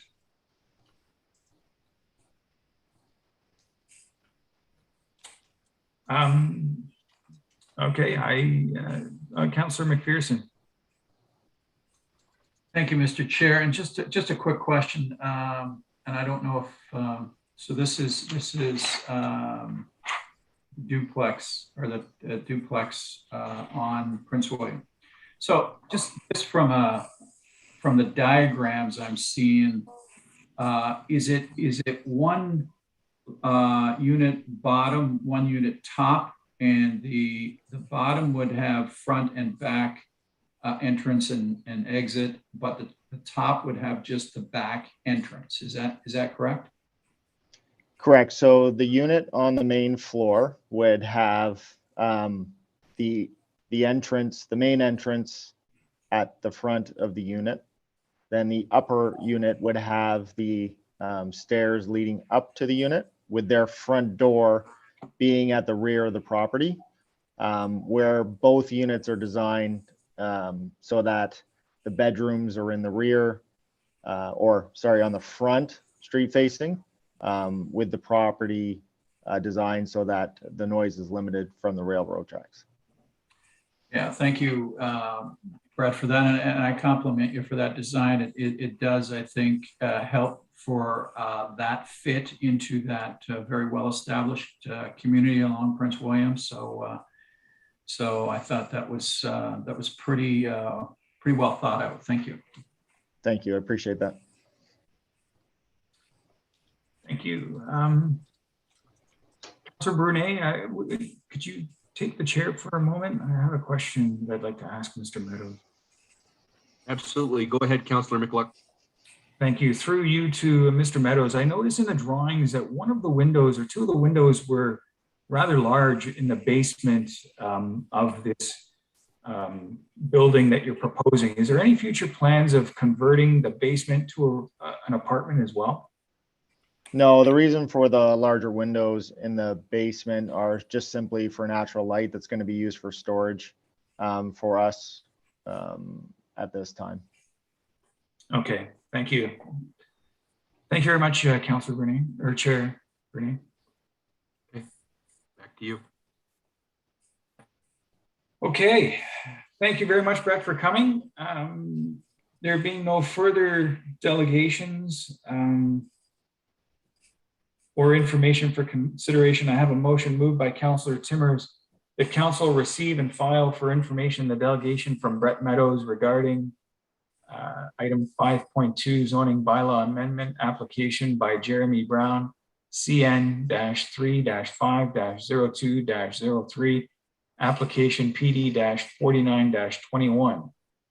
I will now ask our deputy clerk to call it the vote. Thank you, Chair. Councilor Brunet, Yes. Councilor McPherson, Yes. Chair Micklick, Yes. Councilor Pachariba, Yes. Councilor Rajima, Yes. Deputy Mayor Russell, Yes. Councilor Timmers, Yes. Councilor Reimer, Yes. Mayor Easton. Support. Thank you. That carries, Chair. Thank you. There are no additional delegations for this item. We will now move directly into item 5.2, report PD-49-21. Our Director of Planning and Development will provide opening remarks to this report. Matt, please go ahead. Thank you, Mr. Chair. Yeah, just quickly, this is a zoning bylaw amendment application that precipitated from a previous consent application that was approved by Committee of Adjustment to create the lots and the easement that's required for the parking in between. Couple of things just to note, it definitely, like Councilor McPherson asked, it's duplex in terms of a unit above, a unit below. The existing zoning on the property right now, it's R1, but it has a special provision to allow for a triplex for that existing one that's staying there.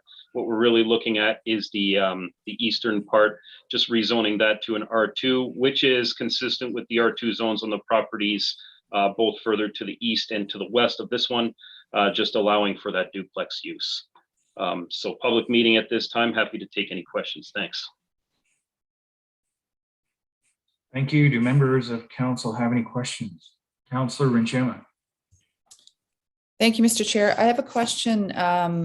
So were the applicants, my understanding is the applicants were required to build some sort of a berm behind their house. Is that true? Behind the proposed dwelling? Is that true? To you, Mr. Chair, that is correct. That's just to address some required mitigation there being close to CN tracks.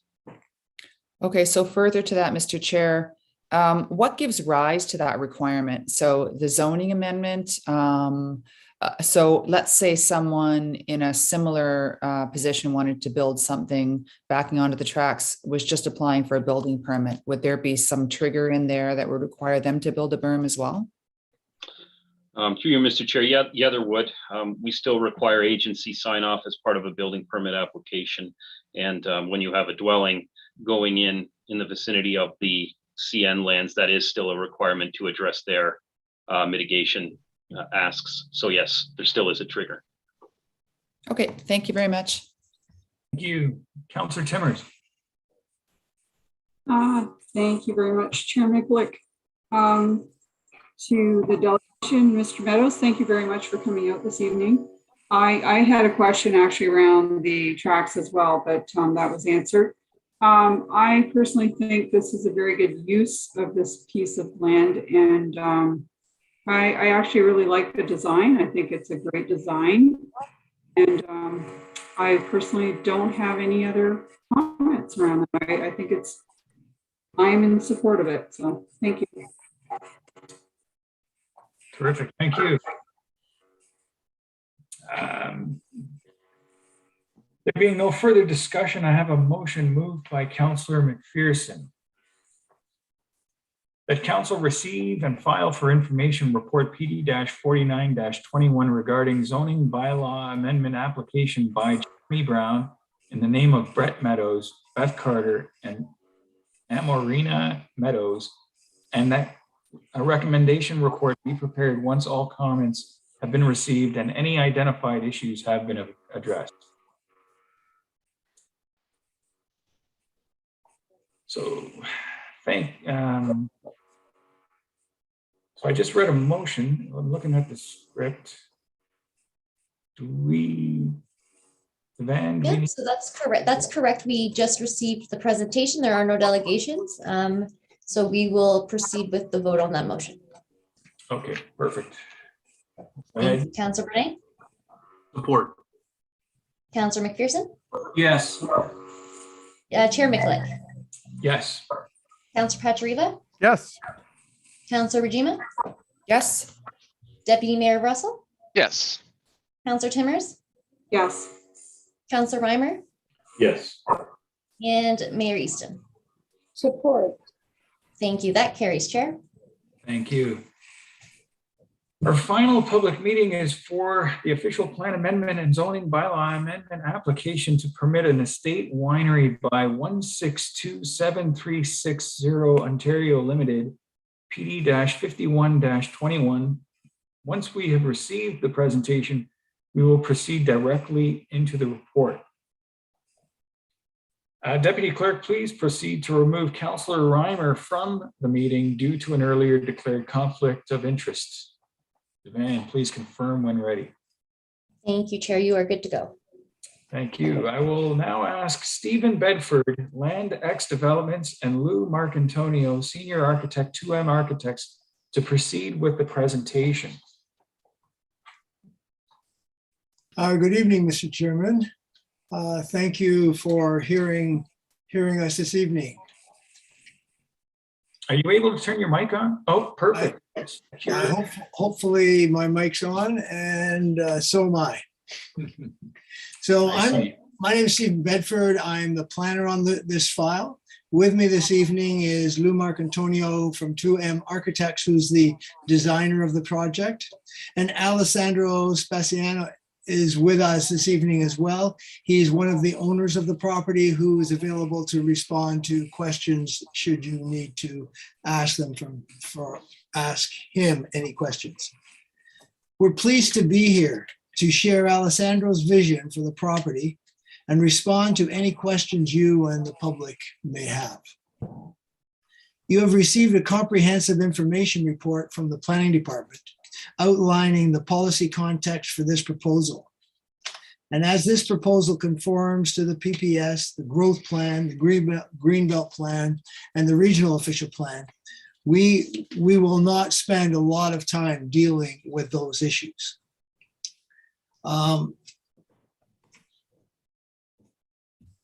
Alessandro and his partners purchased this property in 2019. They spent the first year trying to improve the soil and planted their first grapes of it, first 18 acres of grapes in 2020.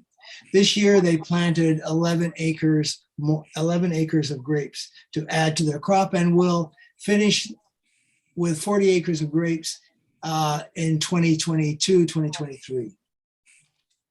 It's important to recognize that the owner's vision for their winery arose out of the town's strategic plan and its vision to be a center of excellence for agriculture, and also respond to the economic development strategy to combine agriculture and tourism initiatives.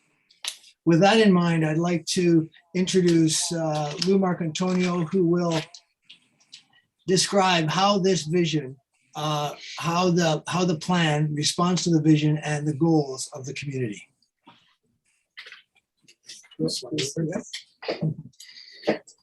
Hi, everybody. Hi there. We realize we have short time, and you people have been there a while, so we will move on quickly. We do have a presentation, so could we see slide 2, I think it is. Okay. So the design, the siting, the architecture of this winery, even the name has changed and evolved a lot since we first started talking with the town about it in 2019. Next slide. So the mission statement, the dream of the owners, and a little bit a dream of us too, has, however, been constant through that whole time. I can read, to create with absolute certitude high quality wine for sipping, aging, and food pairing. The winery will serve as a village or as a hub to unite the locals and the tourists alike, to gather for recreation and celebration, to explore local artisan products, and to learn about the land, its history, and attractions. So slide 3. To deliver this statement, it's not that. However, to deliver this statement, firstly, albergo translated in Italian is to the village. So that's our inspiration, and that's what the owners have asked us to try to create. So it's the village in the countryside. Next slide. So the village is built by local people. They use local materials that are available to them: stone, wood, steel. Next slide. So what happens is the little village, which is essentially the main building in the middle there, it's placed amidst the approximately 8 acres of land. 40 acres approximately will be grapes. There's trees, there's a wetland, there's a small little river going through the property. The main roads and the 2 existing farm roads that come in off of Zimmerman and Mountain, they all lead to the village eventually. Next slide. Okay. Yeah, so that was a very preliminary sketch of what we think is happening. So the little building, which is our village, sits amidst all the vines, the grapes, the trees, and along those paths, which were sort of already there, by the way, we have little things like off of Zimmerman, we have 10 small individual cottages. They're actually cottages, they're separate from each other. They come off the side road there, and they are set in a place where we can't really grow grapes there because it's kind of a wetland. So we're right on the buffer of the wetland. That's why they're there. On the other side, off Zimmerman, there was another little road that came off for the farm, and there's an existing barn, and we hope to add another small barn there. There was a homestead there, but I guess it was burned many years ago. Next slide. For the main building facade, again, this is a very preliminary sketch, is essentially divided into parts which reflect what happens inside, not unlike the village. They're using stone and wood and steel. Next slide is just a representation of what those little cottages might look like. So they're very small, they're about 500 square feet. They do have a nice bathroom They do have a little kitchen, they have a sleeping area, and they have a little outdoor patio, which will look out onto the wetland. They are on the ground, they're barrier free. Next slide. So this is how far we've got with the floor plan itself, the main building.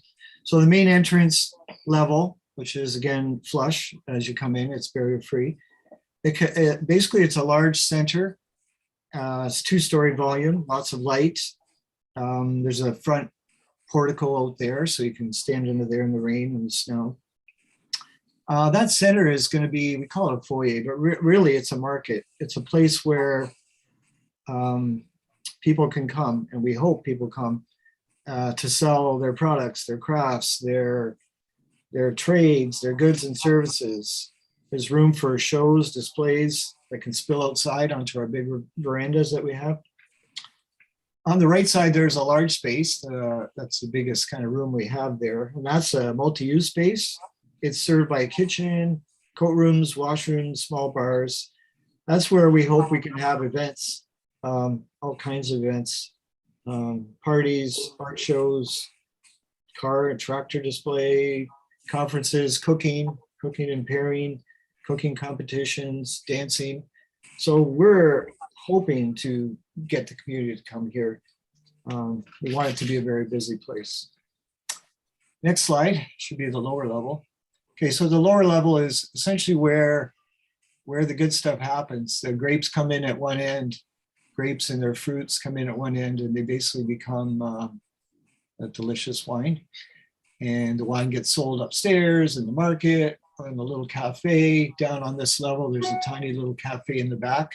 The ground slopes to the south, so we will be able to walk out from the lower level on the backside.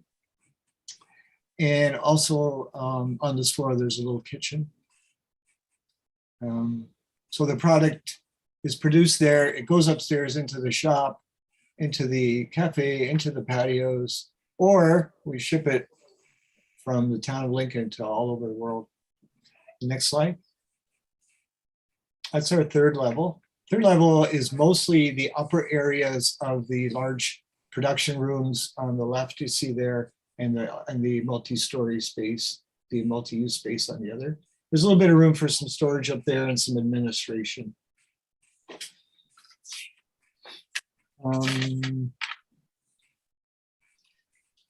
Yeah, so next slide. Again, that's just another image of how we kind of start to work on how the material and how this is trying to feel like a little village in the middle of the countryside. So like most farms and villages, Albergo needs to try to be self-sufficient and environmentally respectful. So we're using less pesticides. We have an Aqua sewage system, which is ideally returns wastewater cleanly back to the land. We have slow road collectors, which will be on the south side of that route, so you don't see them from the street. We're going to use high recycle content materials, renewable resources. Everything, all the levels are accessible because it's a gentle slope. We also have 2 elevators, which take you to all different levels of this building. And if the elevators, you don't want to use an elevator, you can always walk around the grounds and end up in the lower level. The cottages, as I mentioned, are also accessible.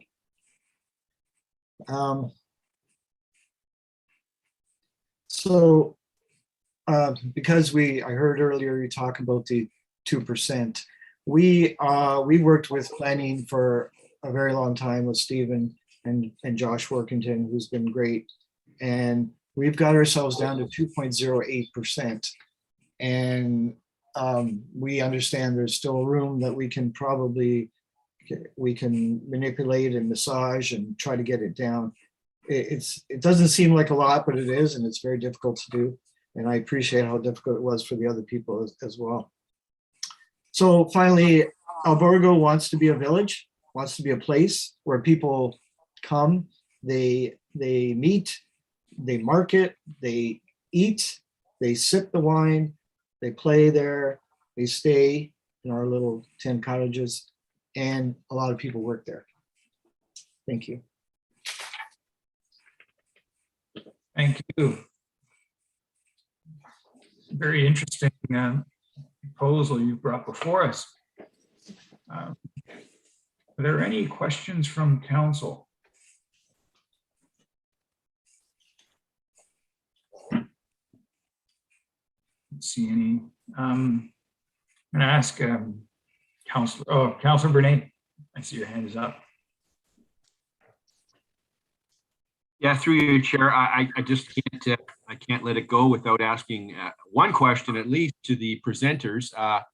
I must say the drawings look spectacular. You're saying all the right things in terms of you know, the energy, the solar panels, and the Aqua, and everything in terms of sustainability and green. So we love to hear those things.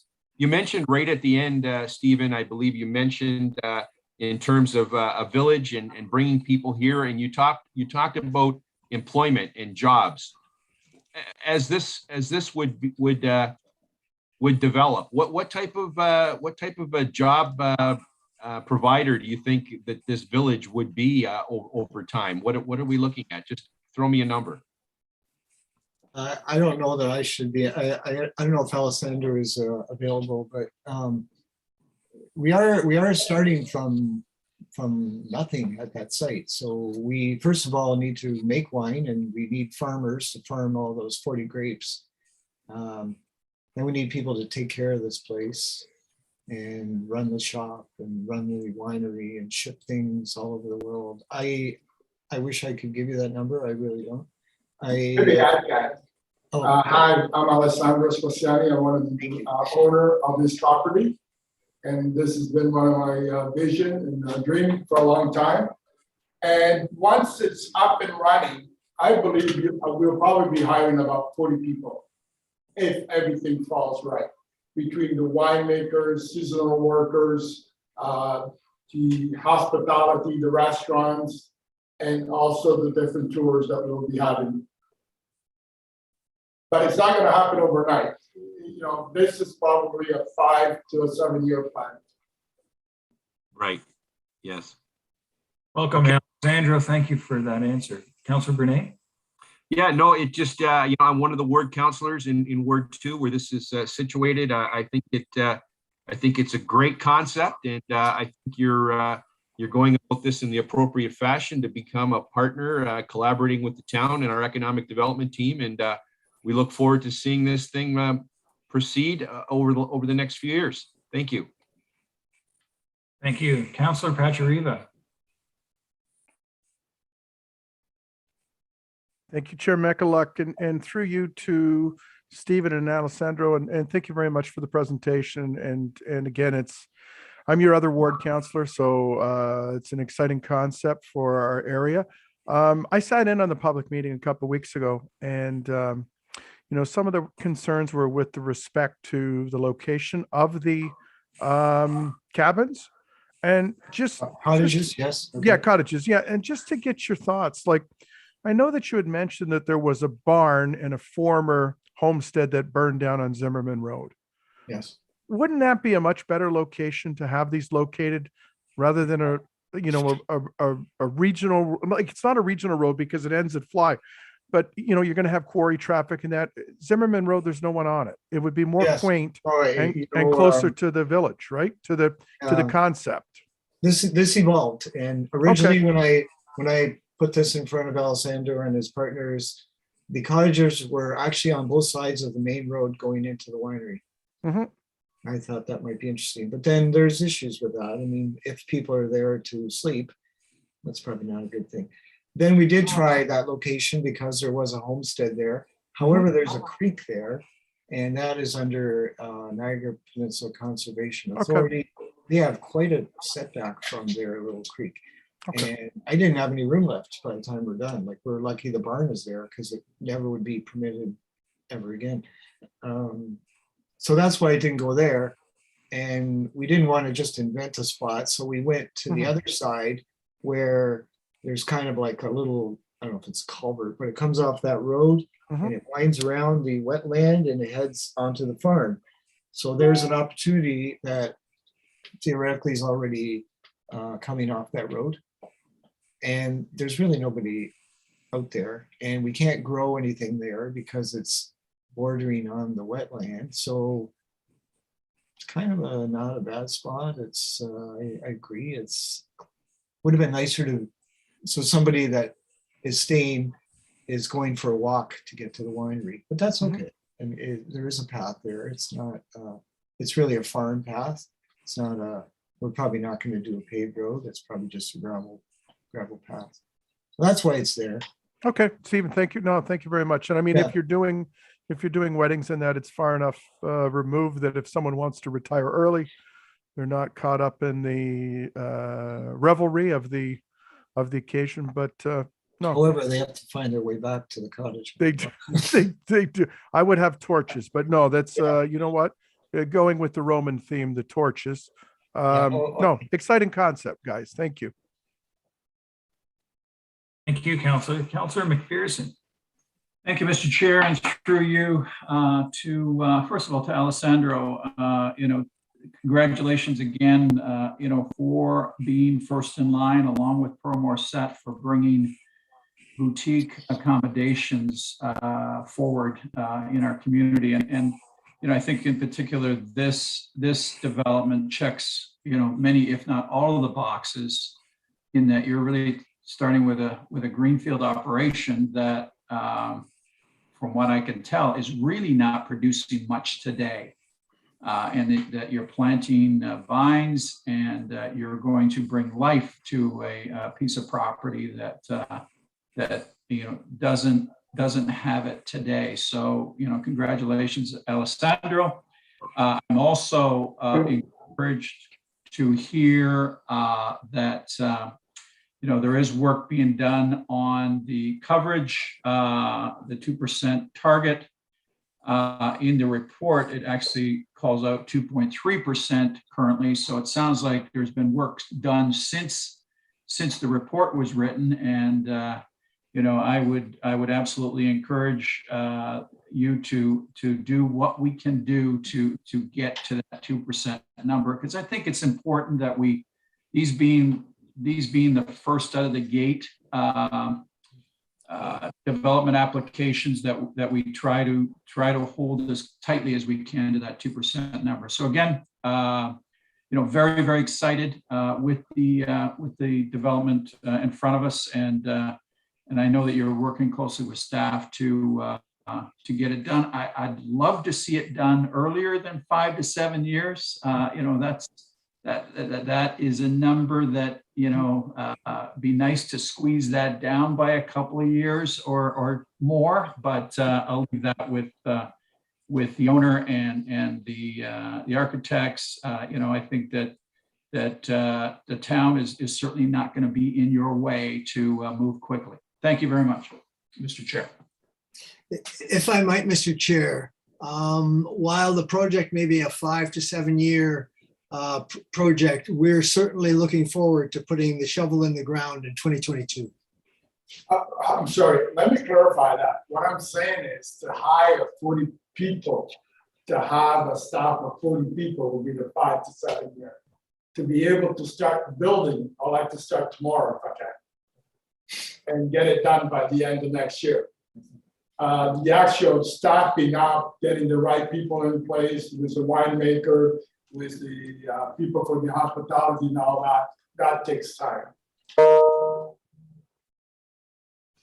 But the project, I'd like to get it started as soon as possible. Thank you. Sorry, I dropped off. My internet went a little bit His name is off. Mayor Easton. Thank you very much, Mr. Chairman. Well, it's almost too much having two exciting projects like this brought forward.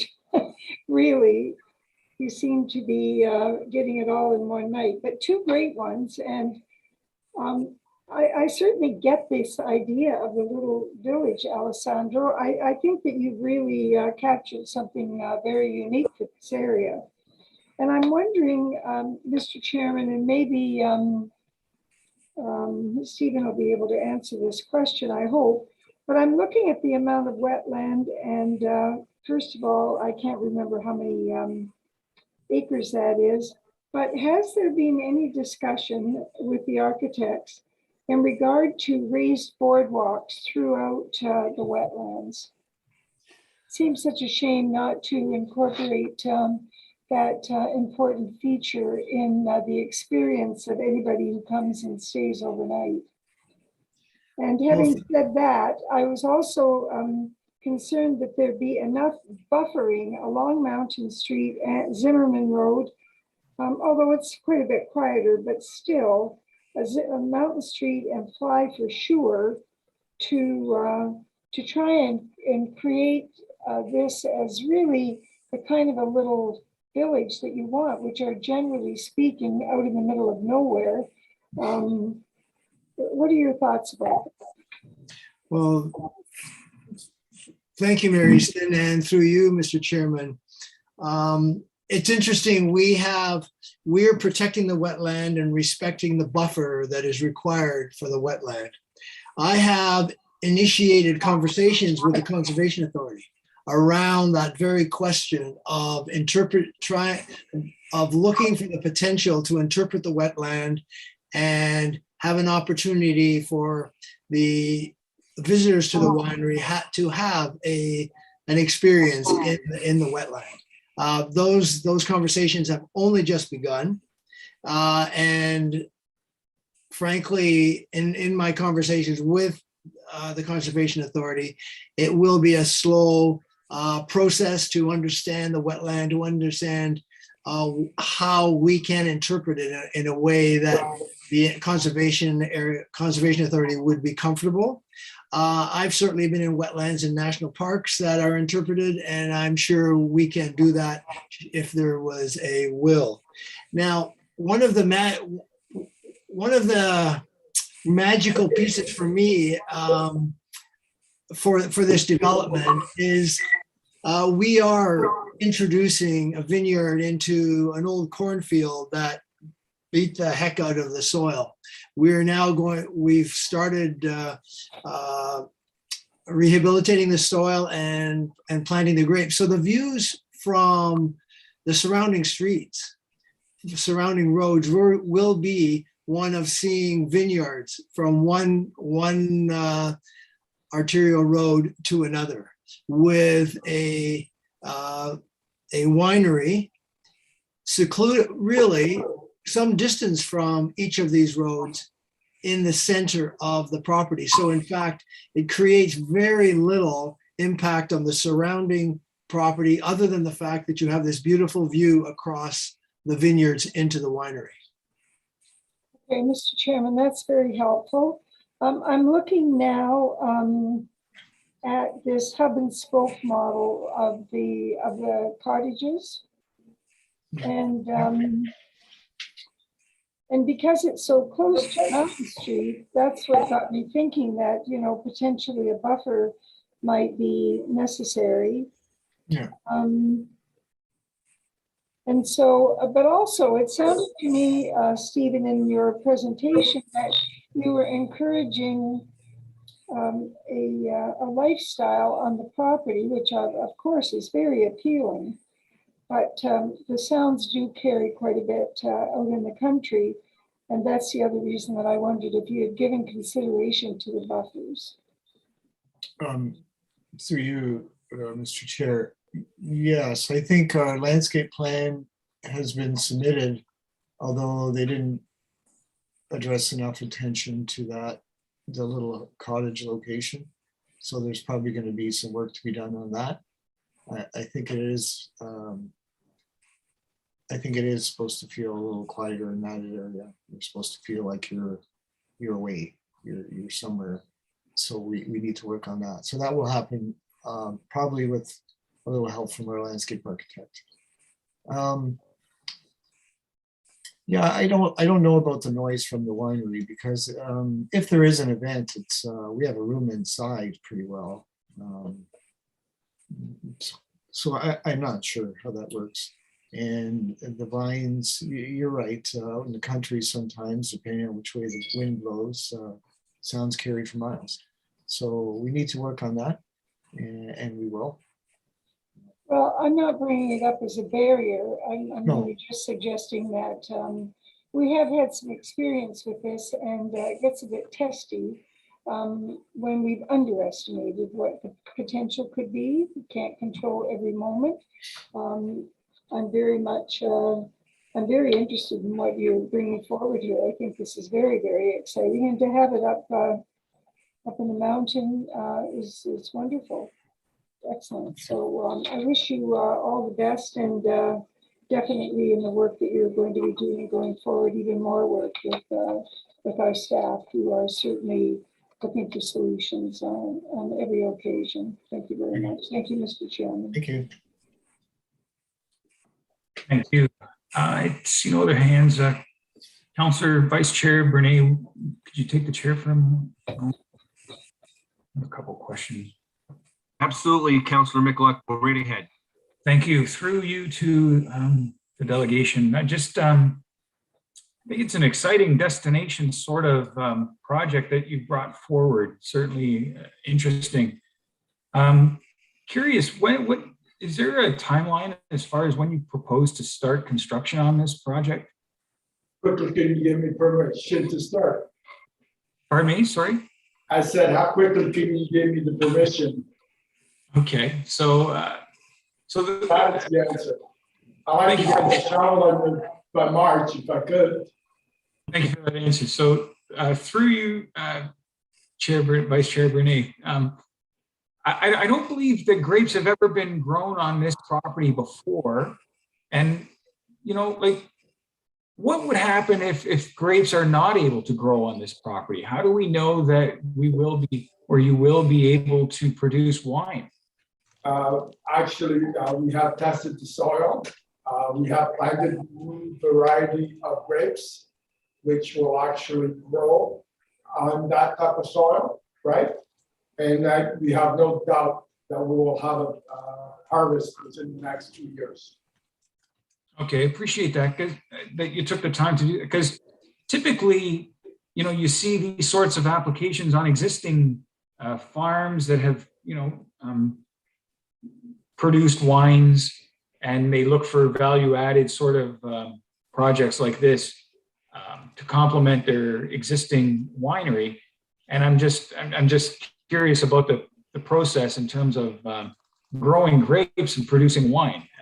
And have you ever, through you, one more question, have you ever grown grapes before or produced wine? Yes.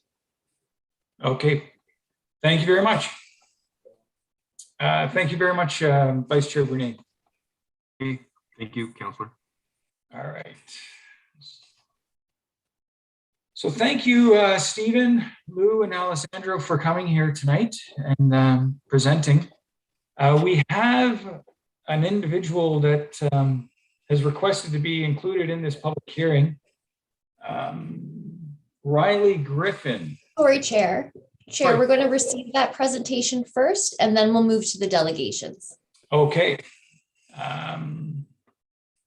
So there being no further questions of the presenters, I have a motion moved by Councillor Pachariva that council receive and file for information the presentation from Stephen Bedford, Landex Developments, and Lou Marcantonio, Senior Architect, 2M Architects, regarding item 5.2, official plan and zoning bylaw amendment applications to permit an estate winery by 1627360 Ontario Limited, PD-51-21.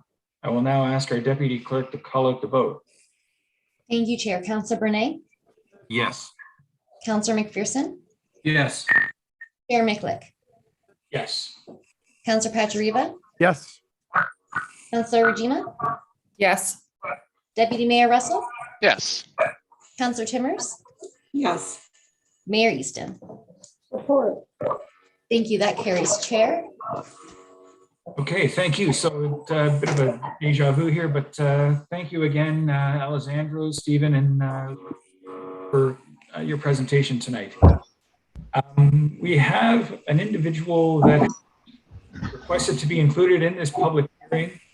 Once we have received the delegations, committee will transition directly into the report and motion. Delegates, please be reminded that you have a maximum of 5 minutes and are encouraged to refrain from repeating what the prior delegates have stated. Riley Griffin. Hi, good evening. Thank you for the time tonight. Just a quick clarification before I start into my comments. I know we're probably all wanting to conclude this meeting. Am I able to provide written comments and just focus on the high priority items? Always. You're always welcome to provide written. Absolutely. Okay, great. Thank you. So, you know, simply my wife and I, we live across the road, kitty corner to the property on Mountain Road. And our greatest concern with the proposal is the location of the cottages.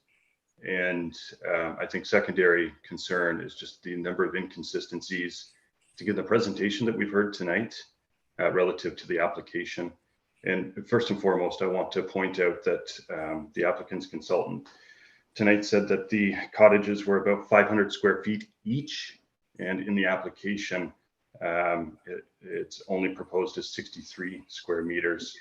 And so the conversion 500 square feet is 152 meters squared.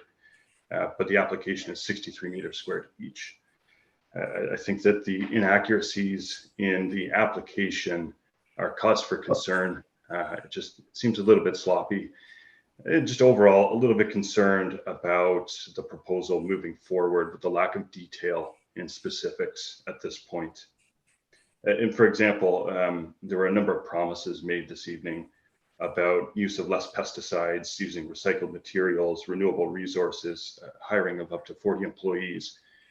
The application does not speak to any of those issues or items. And just a little wary of council and community members being swayed by these promises that there's no written commitments to fall back on. Another concern I'd like to raise is with the in particular about the location of the cottages is public safety.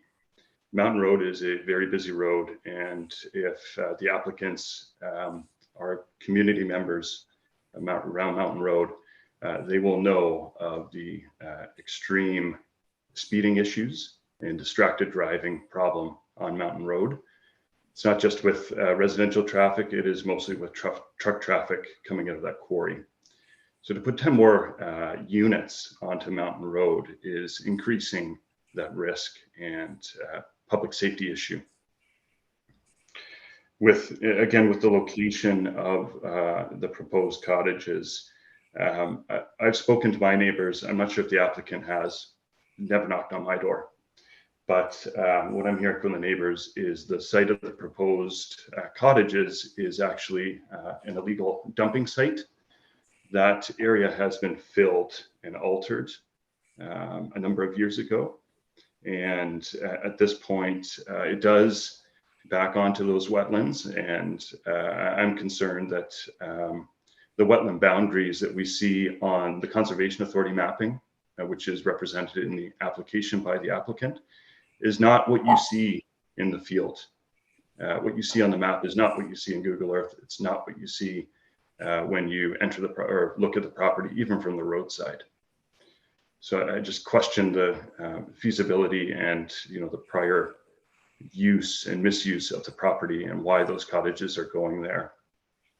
And with that said, if the allegations are true of illegal dumping, then absolutely a phase 1 environmental site assessment should be performed on the property to see what is in that soil that they're proposing to disturb. And also looking at the location of the former home that's proposed for some additional buildings to be built. A phase 1 ESA should really address any concerns from an environmental contamination perspective. One comment from the applicant's consultant this evening about the location and just like the lackadaisical justification for the location of the cottages is nobody's out there. Well, hello, I'm nobody.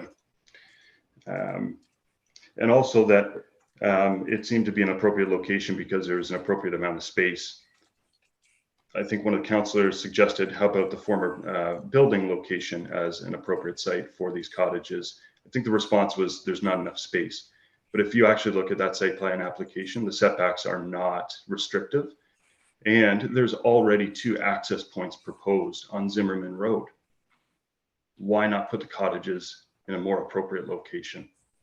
That is our concern, and we wish the applicant to address these concerns.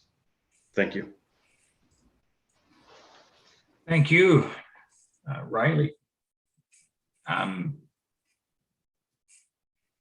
Do members of council have any questions for the Griffins? See any? Thank you very much for coming, and please do provide written comments as well, Mr. Griffin. There being no further delegations or information for consideration, I have a motion moved by, who would like to move this motion? I don't know, Councillor Brunei. The council receive and file for information the following delegations regarding item 5.2, official plan and zoning bylaw amendment.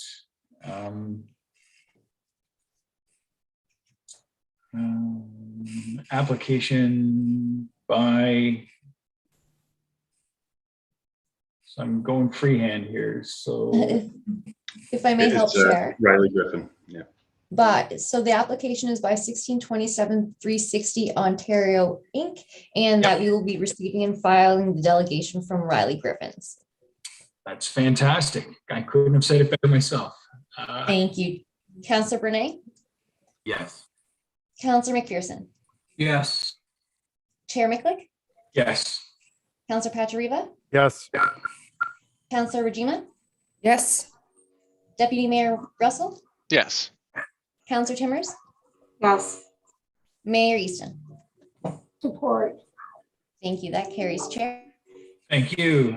We will now move directly into item 5.3, report PD-51-21 regarding official plan amendment and zoning bylaw application to permit an estate winery by 1627360 Ontario Inc. I will now ask our senior planner to provide introductory comments. Josh Workington or Josh Workington? That's okay, Councillor, Mr. Chair. If you wouldn't mind, I'll just provide the comments for you, if that's okay. That's fine. Thank you. Sure. Just to keep them incredibly brief, we've got another application here where we've got a variety of land uses. We've got the winery and agricultural related use, and then we've got some on-farm diversified and agritourism uses sprinkled in on a very large property. So we have another trailblazing situation here where we've got 10 accommodation units accessory to a winery operation. As was noted, the property has been planted with vineyards now, and there has been some diligence done with respect to soil conditions and productivity. The winery has been placed at a location. The setbacks are all over 100 meters away from any property line. So fairly significant setbacks for the winery building. And again, I won't belabor the location of the accommodation units, but those are just some introductory remarks, and I'm happy to take any questions. Thanks. Thank you. Do members of council have any questions? Councillor Rinchema. Thank you, Chair Mikulek. So the delegation that spoke earlier on has concerns about what he's hearing is a history of illegal dumping. I don't know anything about that. So his question is about a requirement for a phase 1 ESA. Under what circumstances would we require something like that? What would give rise to that need? Bruder. Through you, Mr. Chair, usually when we have some type of activity, dumping could be one of them. Could be a more intensive land use, such as an industrial type use wherein a residential dwelling would go, things like that. So I do obviously in hearing those comments, staff will definitely make sure that we're diligent in investigating that. But I am not aware of any illegal dumping that happened here either. It doesn't mean it didn't, but like I said, we will look into it according to the comments we received. Okay, so my understanding of a phase 1 ESA is that's basically looking into the history of the property to see. So what would we do to look into that? What would you do? How would you look into something like that? Through you, Mr. Chair, we would probably need a little bit more information on the soil in that specific area, just to see. Sometimes you can tell there's certain instances where, you can see if it's clean or not. It's pretty obvious if there's been recent illegal dumping activity. Could be just a simple site inspection just in that specific area. That would give us a good indication, but also we'll engage in some ongoing dialogue too with, there might be other potential agencies that would have been involved in any investigations. It could be the Conservation Authority, for example, as well, just as part of a fulsome look into that. Okay, very much appreciated. Thank you. Thank you, Mr. Chair. Thank you. Some interesting conversation developing. Mr. Kirkopoulos, our CEO, do you have any comments to add to Mr. Bruder? So through you, Mr. Chair, thanks for the opportunity. So I do want to make some closing comments on kind of where we find ourselves, but I do see Councillor Bernay's hand up. So maybe when he's done, if there aren't any other questions for members of council, I'll make some closing comments, if that's okay, Chair. Absolutely. Councillor Bernay, go ahead.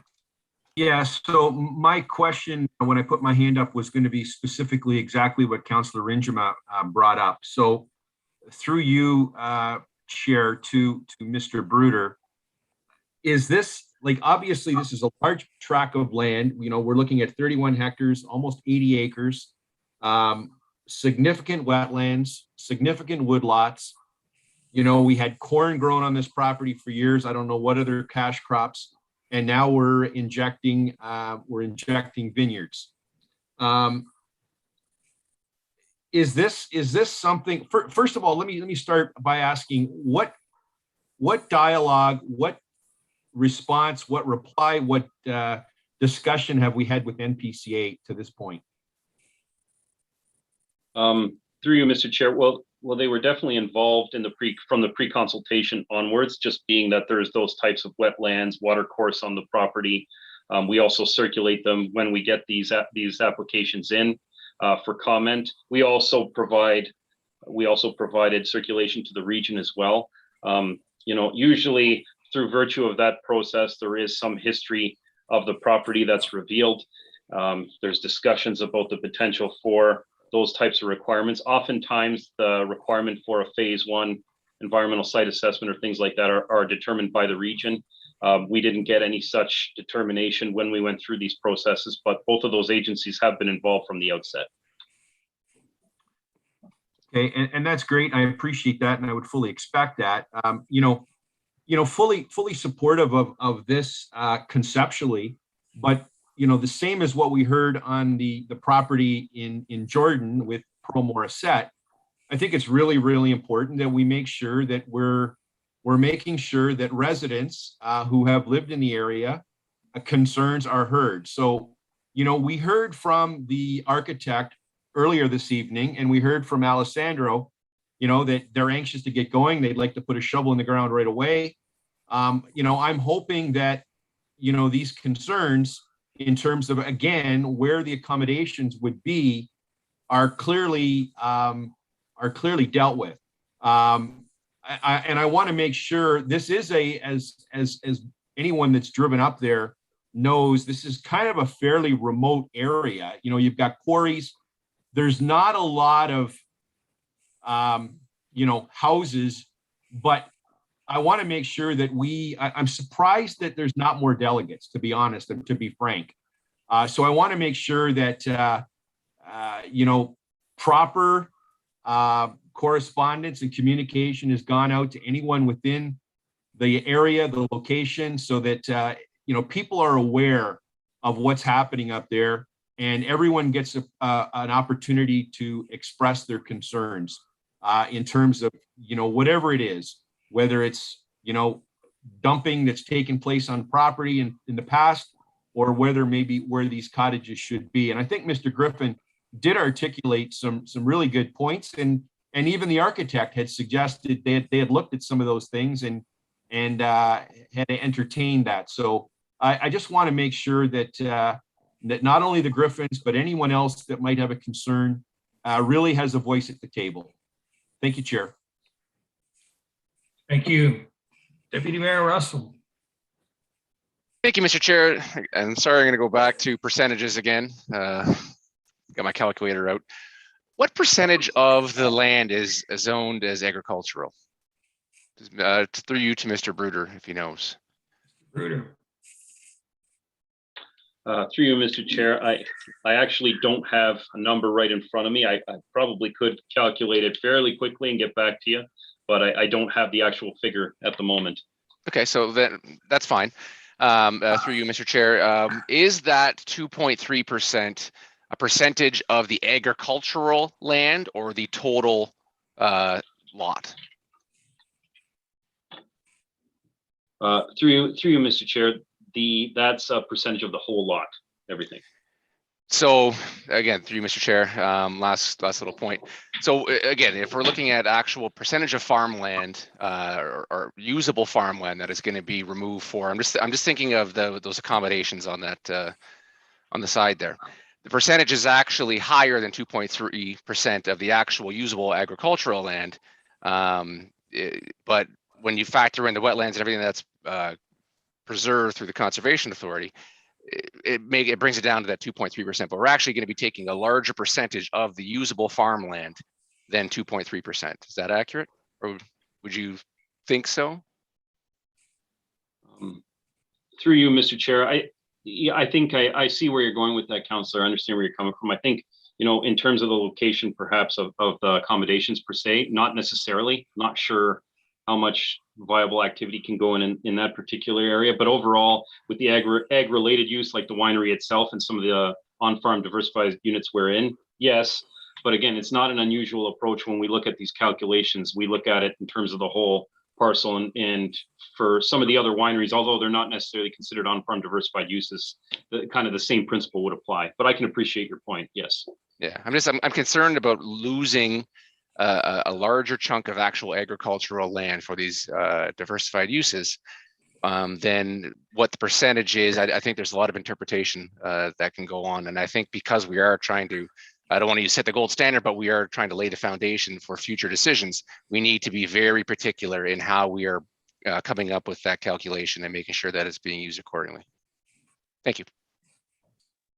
Thank you, Mayor Easton. That raises a question, Mr. Chairman. If what was being built on the property was a barn,